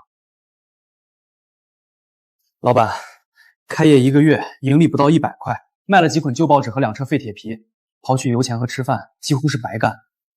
采石场那边有大量废钢索，换了别处1车就能赚100来块，但车间主任李大山把口子堵得死死的，谁来收都得过他那一关。家具厂的边角料也一样，镇上地头蛇王麻子包了3年，外人沾都沾不上。我跑了10几次，连门都没进去。老板，我把你交代的事办砸了。你在东阳县那么风光，到我这儿丢你的人，我没脸继续再干了。李大山那边，你有没有跟采石场的工人聊过天？工人？没有，我每次都是直接找李大山，他不见我就走了。王麻子底下那几个搬料的力工呢？你跟谁搭过话？也没有。陈东啊，你要记住，水能载舟，亦能覆舟。李大山不放话，但采石场工人不一定跟他一条心。王麻子把着料，但他底下那几个力工每天干活，心里有没有怨气？老板，你的意思是绕过管事的，先摸底下的？门不让你进，我们就从窗户往里看。明天带上2包烟，跟我走。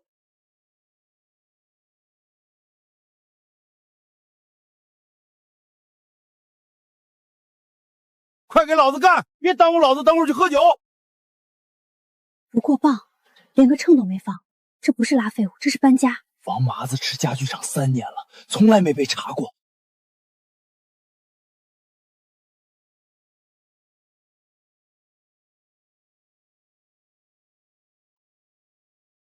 搬这么半天就赚几毛钱，太黑了吧！走，去采石场看看。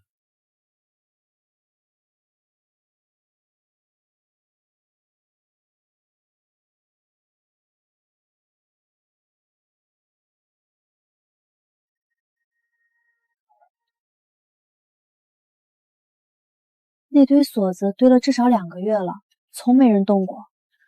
外头的人来收，他说没有，自家往外拉的时候，比谁都气快。工人拿小头，老板拿大头，底下的人干的是力气活。你明天去找2个人，第一个机修班班长，他管采石场设备维修，废钢索他见的最多，去处他最清楚。第二个家具厂仓库管事的，王麻子过不过磅，怎么装车，他比谁都门清。我直接问他们。不，先请他们吃顿饭，不聊收料的事儿，就聊聊天。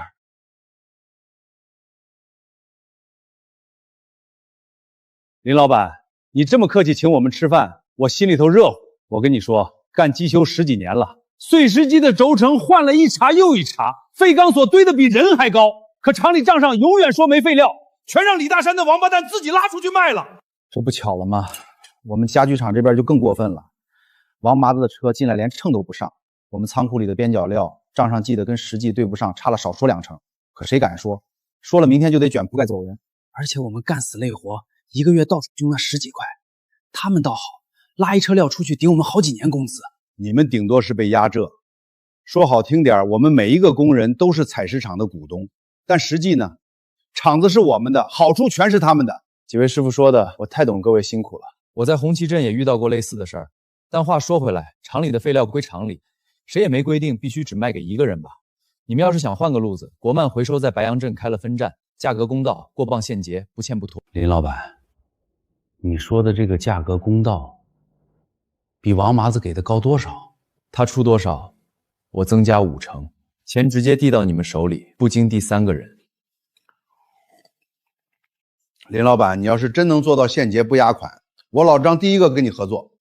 那些废钢索我清楚在哪儿，李大山这个月才拉走一小批，棚里还堆着300、400斤，我全卖给你。家具厂的边角料，我仓库里就有记录。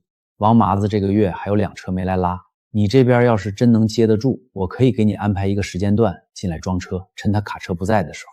那就这么定了。明天上午，陈东带车去采石场后门找老张，下午我去家具厂仓库找老李，过磅的钱我当场付。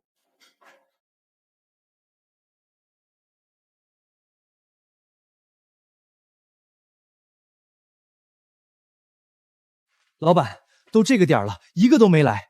老张中午在采石场门口碰上我，眼神躲了一下，连招呼都没打。我觉得他们怕了。王麻子是什么人？白杨镇谁不知道他下手黑？李大山更是官大一级压死人，一句话就能让人卷铺盖走人。你看，工人跟王麻子、李大山是一个厂里抬头不见低头见的，咱们毕竟是外来的，为了一个外地老板得罪本地管事，搁谁心里都得掂量掂量。你们说的都有道理，但我太懂人性了，苦水倒出来容易，咽回去难。今天饭桌上那番话，他们不说也说了，只要有一个敢迈出第一步，剩下的人就会跟上。别急。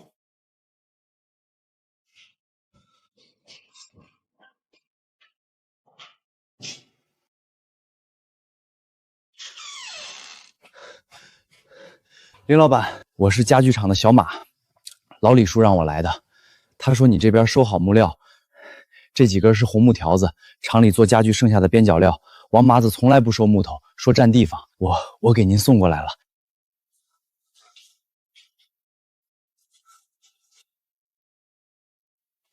红木好料，我收了。这4根条子1根3块，总共12块。12块钱够我一家吃半个月了。谢谢林老板，林老板太大气了。以后有料就往这儿拉，我照价收，现结。回去跟老李说一声，明天白天的料我也接。真来了。当然你想和厂里谁说都行，让越多人的知道越好。除了王麻子。好，你赢了。人性就是这样，有人开了头，尝到了甜头，后面的人就会跟着来。白杨镇的护城河今天开始倒了，只是今天这些红木买贵了，1分钱也赚不到。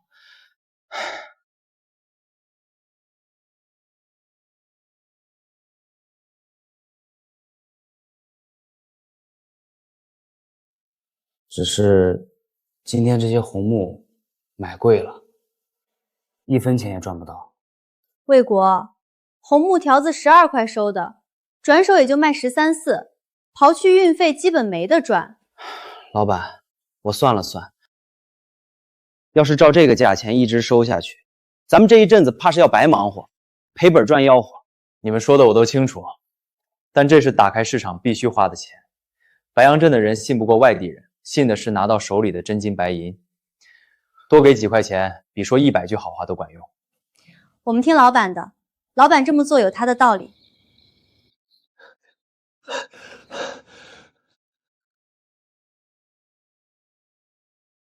人给了你12块，没错，那老板很有实力，以后我只卖给他了。林老板，这捆有40来斤，您看看值多少？30斤出头，按3毛5一斤，给你11块。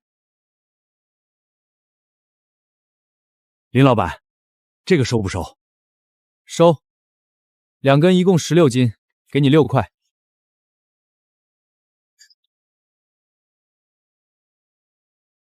第一步是收买人心，做完了吧？还是你懂我。现在人心到手了，就可以开始第2步了。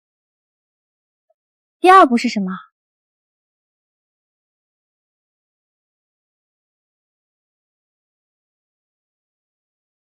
这几节悍挑是哪儿来的？是不是想拿出去卖？厂里给你们这个权利，但是不通过我，连1块石头都不允许拿出去卖。你这个月工资扣了。李大山拿着点权力当令箭，你等着。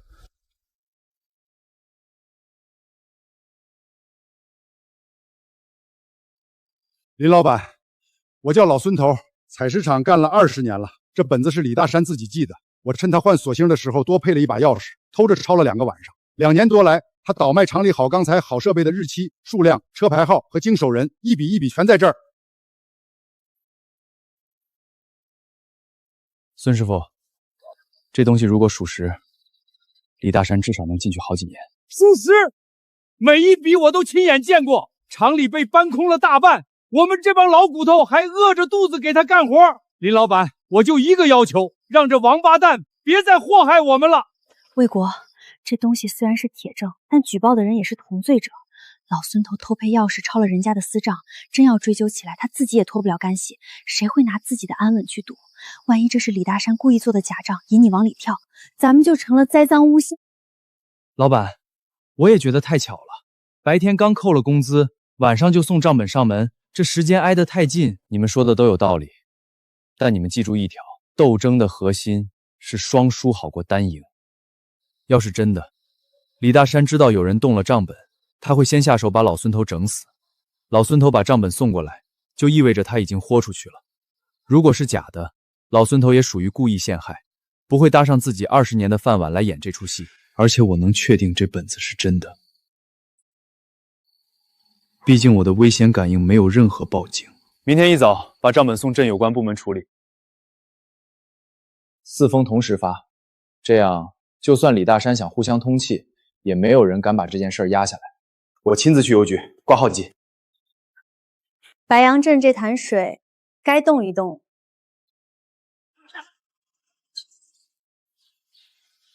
李大山同志、王麻子同志，请跟我们走一趟，配合调查。王麻子进去了，厂里废料处理这块必须重新找人。你那边的方案我看过了，公平合理。从今天起，家具厂的废料归你收。感谢信任。好。李大山的事儿还没定性，但废品业务不能停。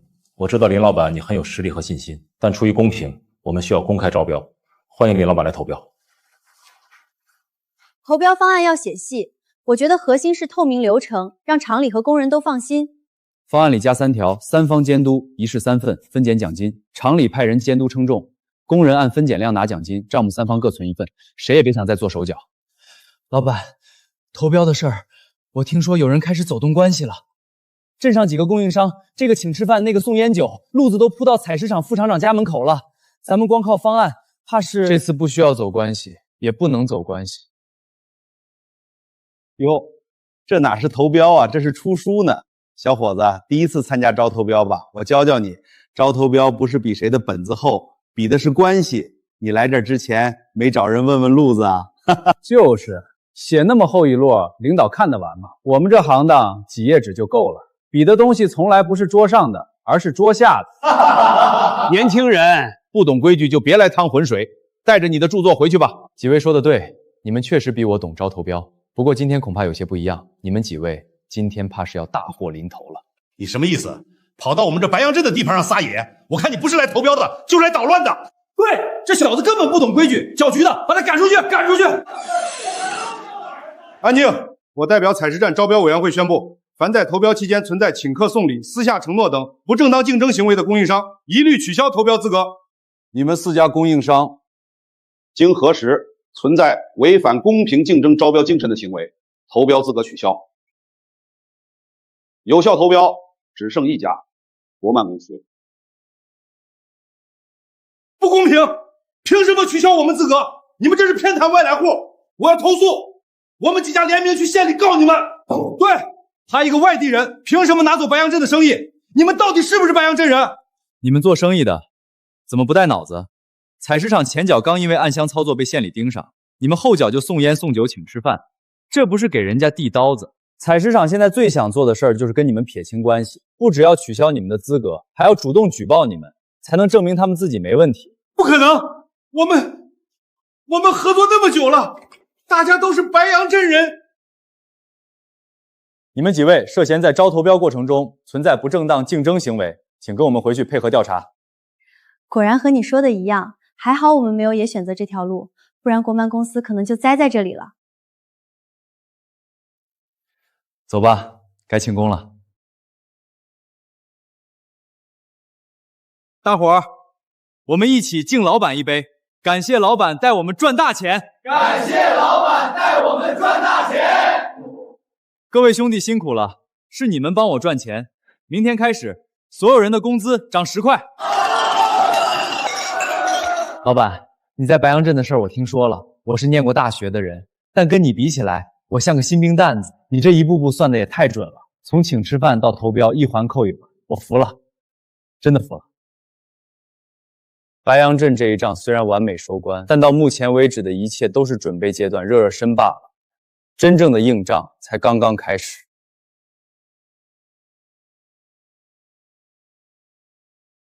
下一站，泸州市，那才是真正的战场。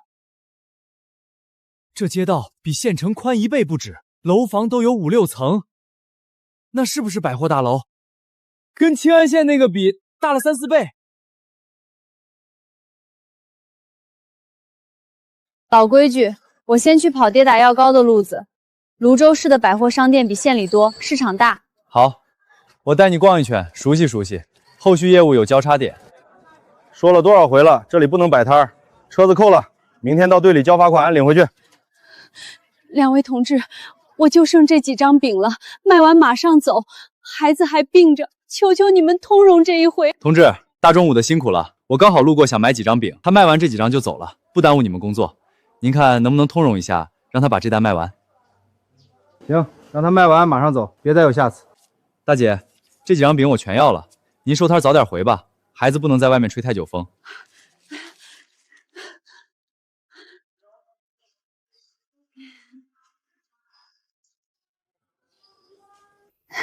大兄弟，今天多亏了你，你是外地来的吧？听口音不像泸州的。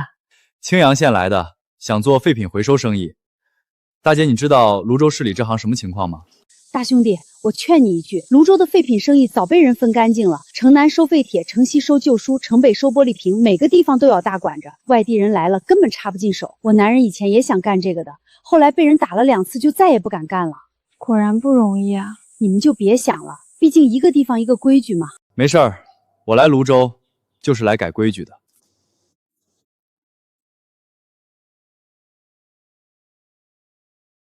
没事儿，我来泸州就是来改规矩的。大兄弟，可别这么说。大姐，谢谢你跟我说实话。有规矩有秩序，说明市场已经跑起来了，不是散兵游勇。只要找到门路，就能敲开口子。泸州机会很大也很多，我们得分2条路走。我和李正他们去跑回收站，你去跑跌打药膏，说不定能互相支撑对方。好，你们2个在我离开后一定要照顾好老板。要是让我知道老板出了什么事儿，我拿你们试问。是。走，先去城南综合回收厂看看，到底什么样。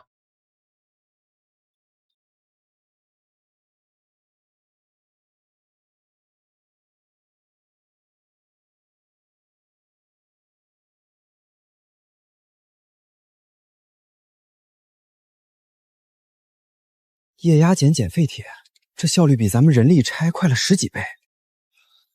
10几辆车同时倒瓶，一天得进出多少吨货？每天的利润怕是上万了。废品回收在这里已经不是街边收破烂的营生了，切割、破碎、分拣、转运，各道工序分开跑，体量是咱们县城的好几倍。老板，咱们从哪儿下手？那几块地少说20-30亩，我要把它们都买下来，盖一座分拣中心。那几块地少说20-30亩，我要把它们都买下来，盖一座分拣中心。老板，你说的那个分拣中心，我好像在书上看过，但那都是资本世界才有的东西，你怎么懂这些的？上一世我所在的社会用无敌的工业实力已经把所有资本世界干翻了，这些东西都只是小玩意儿。我以前接触过一些这方面的书和资料，收废品只是第一步，下一步是加工，把废品变成工业原料，直接卖给下游工厂。废铁剪成合格炉料，塑料洗成干净颗粒，玻璃打成标准碎料，废品就不再是废品，是原料。开中心需要液压打包机、龙门剪，这些设备我在省城工业展销会上见过，一台就得几万块。塑料清洗造粒线，那更是大厂的配置。老板，这是要造一个工厂出来，我只知道收破烂卖废铁。你这一说，废品从原材料变成工业料，利润至少翻2番。老板，你真是天才！我们还在想着怎么收料，你已经在想怎么卖原料了。老板，你说怎么建，我就怎么干。天才谈不上，只是比你们多看了几年书。走，先去拿地。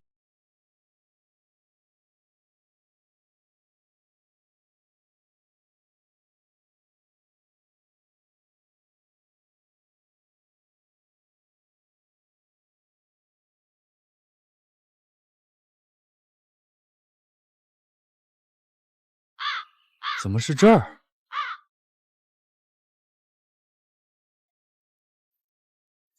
是直属仓库。不行，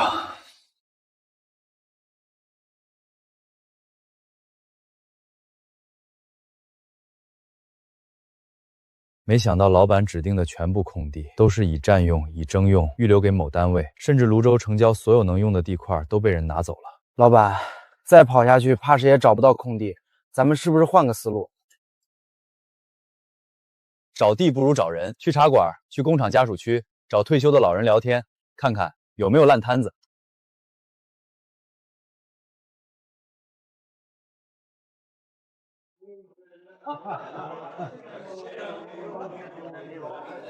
张大爷，来一根。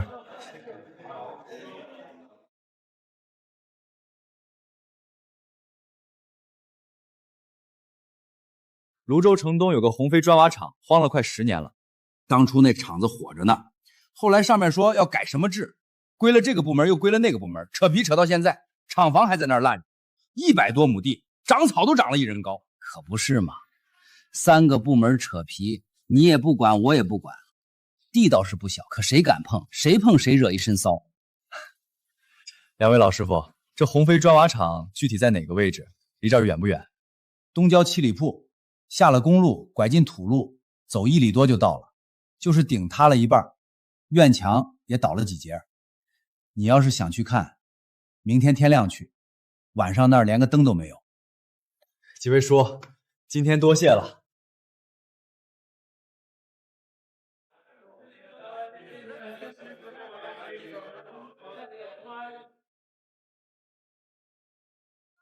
就他了。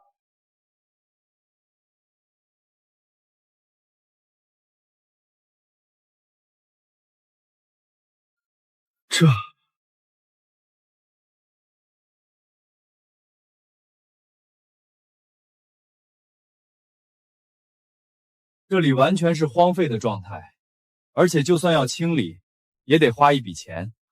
怪不得3个部门没有一个愿意接手。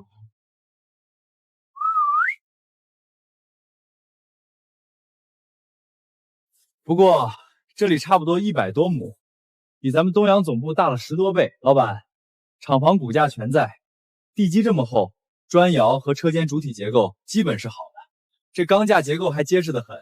屋顶要是重新搭一下，这里非常适合建分拣中心。可问题是， 3家产权扯皮的地，任何一家不会来用，更都不会轻易让出来。咱们怎么才能拿下来？对啊，老板，这地是好地，可没人肯松口，咱们总不能强占吧？你们说的对，3家产权扯皮，谁都不肯让，这地才荒了10年。但恰恰因为这样，反而有得谈。3家僵持着，是因为谁都拿不到好处。现在需要的是一个能让他们愿意坐到同一张桌子上的办法，不是去分他们现有的蛋糕，而是创造一个新的价值，让他们看到这块地只有交到我们手上才能生出钱来。咱们不抢不占，我们请他们来合伙分钱，创造一个新价值，把3家请到一张桌子上。老板，你有想法了？先回去把鸿飞砖瓦厂的律师和3家单位的情况摸清楚。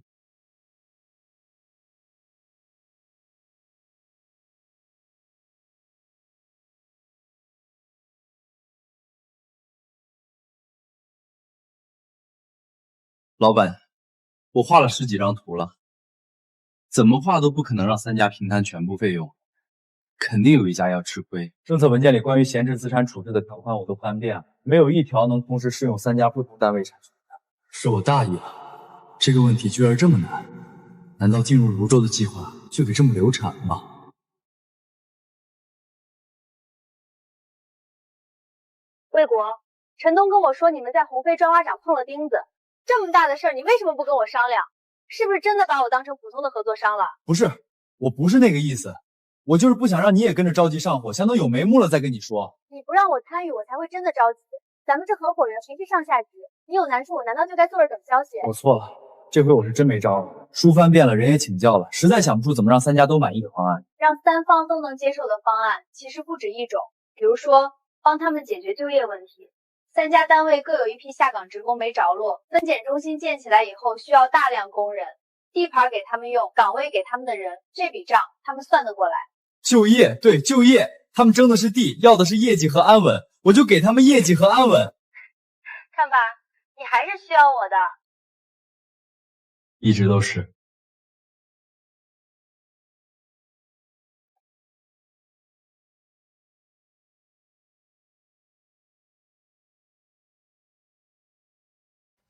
老板，舒梦说什么了？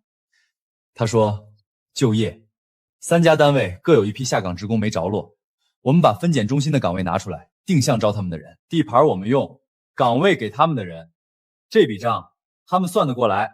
就业招工，对，他们把地捏在手里10年没生出钱来，咱们把工厂建起来，招他们的人上班，这是给他们送业绩和解决人员实际问题。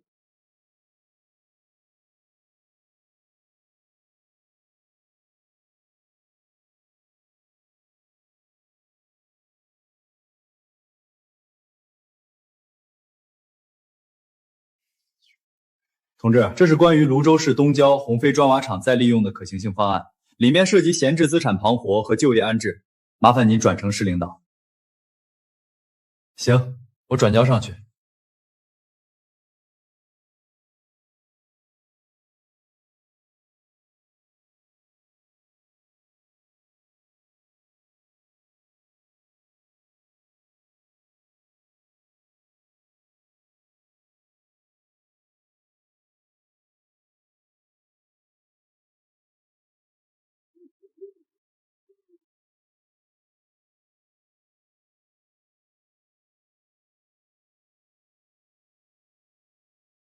老板，3天了，一点回音都没有。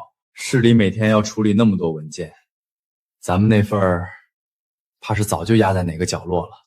唉，这种事儿急也没用，领导忙，顾不上咱们一个外地来的小公司。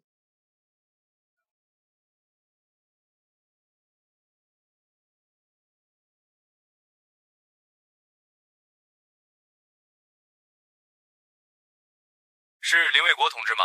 领导批示了你的计划书，通知你后天上午9点到市机关3楼会议室，向市首和3个有关部门做专题汇报，请准时到场。好的，我一定准时到。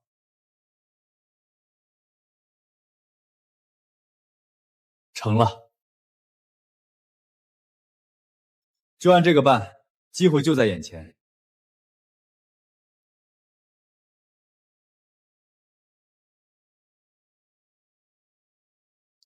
关于建立我市再生资源综合处理厂的初步方案，我向各位领导做个报告。林卫国同志，你的计划书我们看过了，请3家产权单位领导先提问。第一，你这方案里说要建分拣中心和生产车间，厂区现有的砖窑车间钢架结构已经废弃10年了，安全评估谁来做？改造资金从哪里来？万一厂房塌了伤了人，责任算谁的？第二，你号称要让待业青年和伤残退伍人员进去就业，这批人的技能培训谁负责？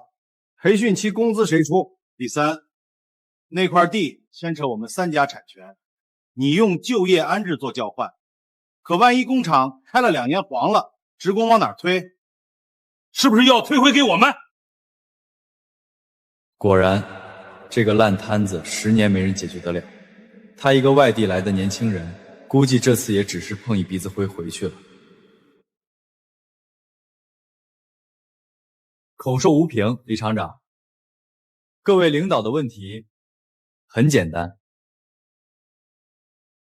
第一，安全评估由市建筑质量检测站出复报告，改造资金我全额垫付，厂房坍塌风险由施工方和质检方双保险承担，与你们任何一方都无关。第二，技能培训由国漫公司联合市劳动部门共同组织，培训期工资由公司承担，按待业补贴标准发放，录用标准以实操考核为准，考核通过上岗，不通过可再训1次，不养闲人也不赶人。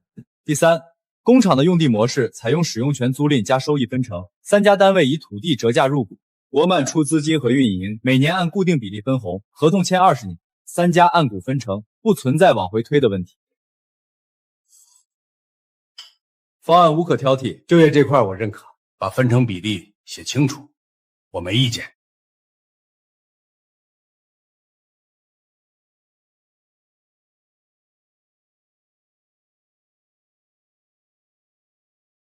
城市就业管理和城市发展果然没有白看，我说的东西全是里面的。原则上我支持这个项目，但我要看到实力，证明你有能力把这个事儿做起来。1周之内，你拿出50万的资金证明。50万？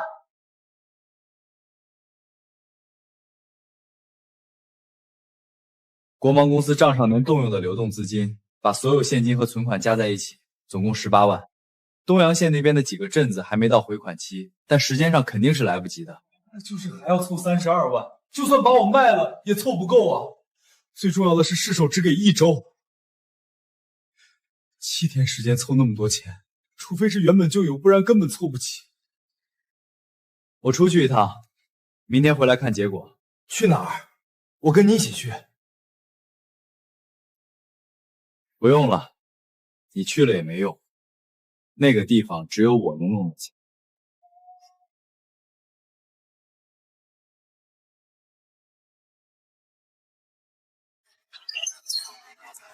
还好我有万物鉴定，但大部分不是假货，就是不值钱的。必须出一个大开门的，才能一次性凑够32万。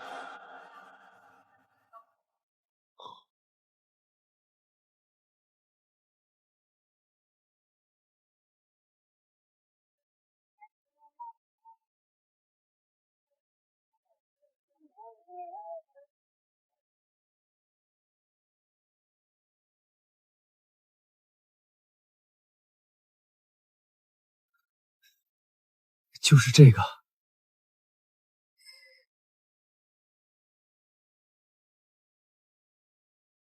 老板，这个木头疙瘩雕的倒挺圆润的，多少钱？那个你要就给30。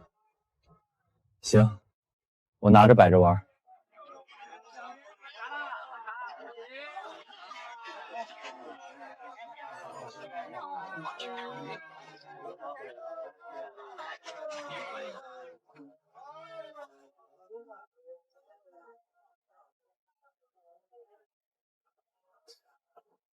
剩下就是把这东西出手，50万就凑齐了。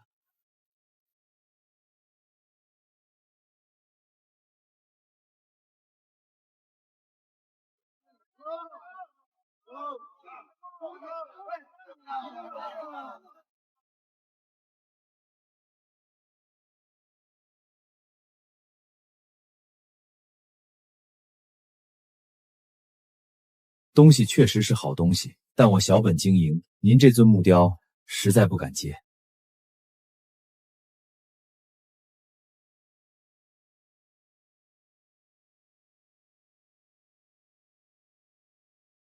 您这东西要40万的价，我收了压在手里赚不出去，您还是找大买家吧。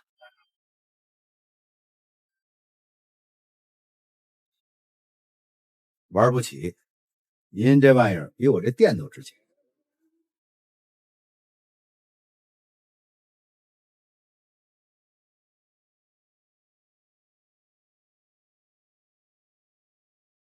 就这么算了。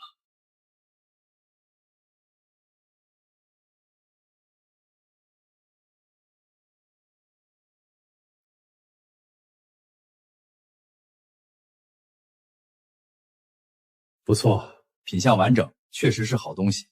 要40万确实是合理的价格，但目前泸州的拍卖场还没有开放明代之前的高端古玩专项拍卖，按规定只能做私人收藏或私下交易，走不了公开拍卖流程。您这物件有价无市啊，只能看什么时候能碰上识货且有实力的买家了。那不就是纯看运气了吗？东西是真的，总有一天能卖出去嘛。而且老东西越拿越值钱，但是我现在急着用钱啊，那就没办法了。40万的东西，硬生生攥成了有价无市，跑断了腿也找不到一个能接得住的人。50万的资金证明，难道真要卡在这30块钱的奇难上？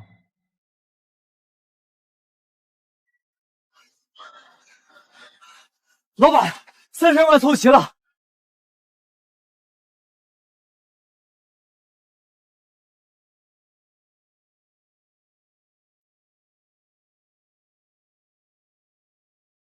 谁给的钱？是哪家经销商？还是你找银行贷的款？老板，回公司你就知道了。这事儿我说不清楚，得他自己跟你说。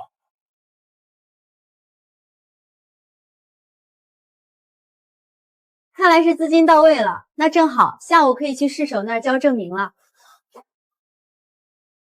这钱是你凑的？怎么凑的？我以个人名义给叠打药工厂那边打了电话，拿我自己的信誉做抵押，让他们把合同里所有的预付款和未结货款提前一次性支付到位。前后打了20多通电话，谈了3轮，最终对方同意了，32万，一分不多，一分不少，全给你了。你用自己的名誉做抵押，如果这个项目做不成，你从此背上老赖的名声，巨额债务压在你一个人头上，你的商业生涯就全完了。你怎么可以把这么大的风险扛在自己身上？我相信你这次一定行。退一万步说，就算真的失败了，你也会养我一辈子的，对不对？对，不管成不成，我养你一辈子。我们从今天开始同进退。要说话算话哦。别在门口偷听了，进来吧。带上你们老板娘，跟我一起去拿下泸州市。走吧，咱们出去看看。未来肯定越来越好。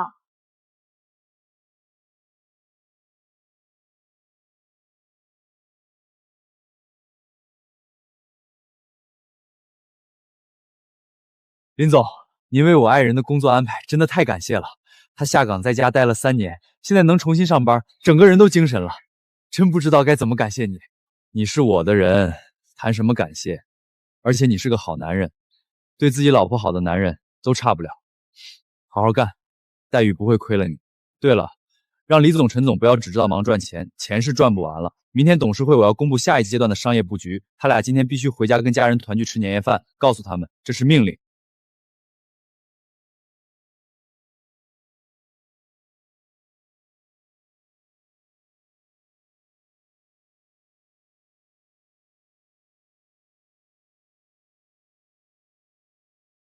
这种小事让阿姨来做就行了，你大着肚子还站灶台前，油烟呛到怎么办？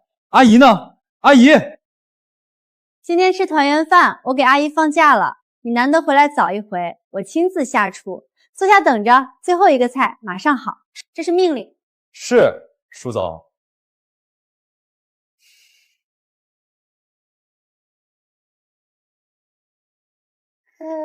来，大宝，爸爸抱抱。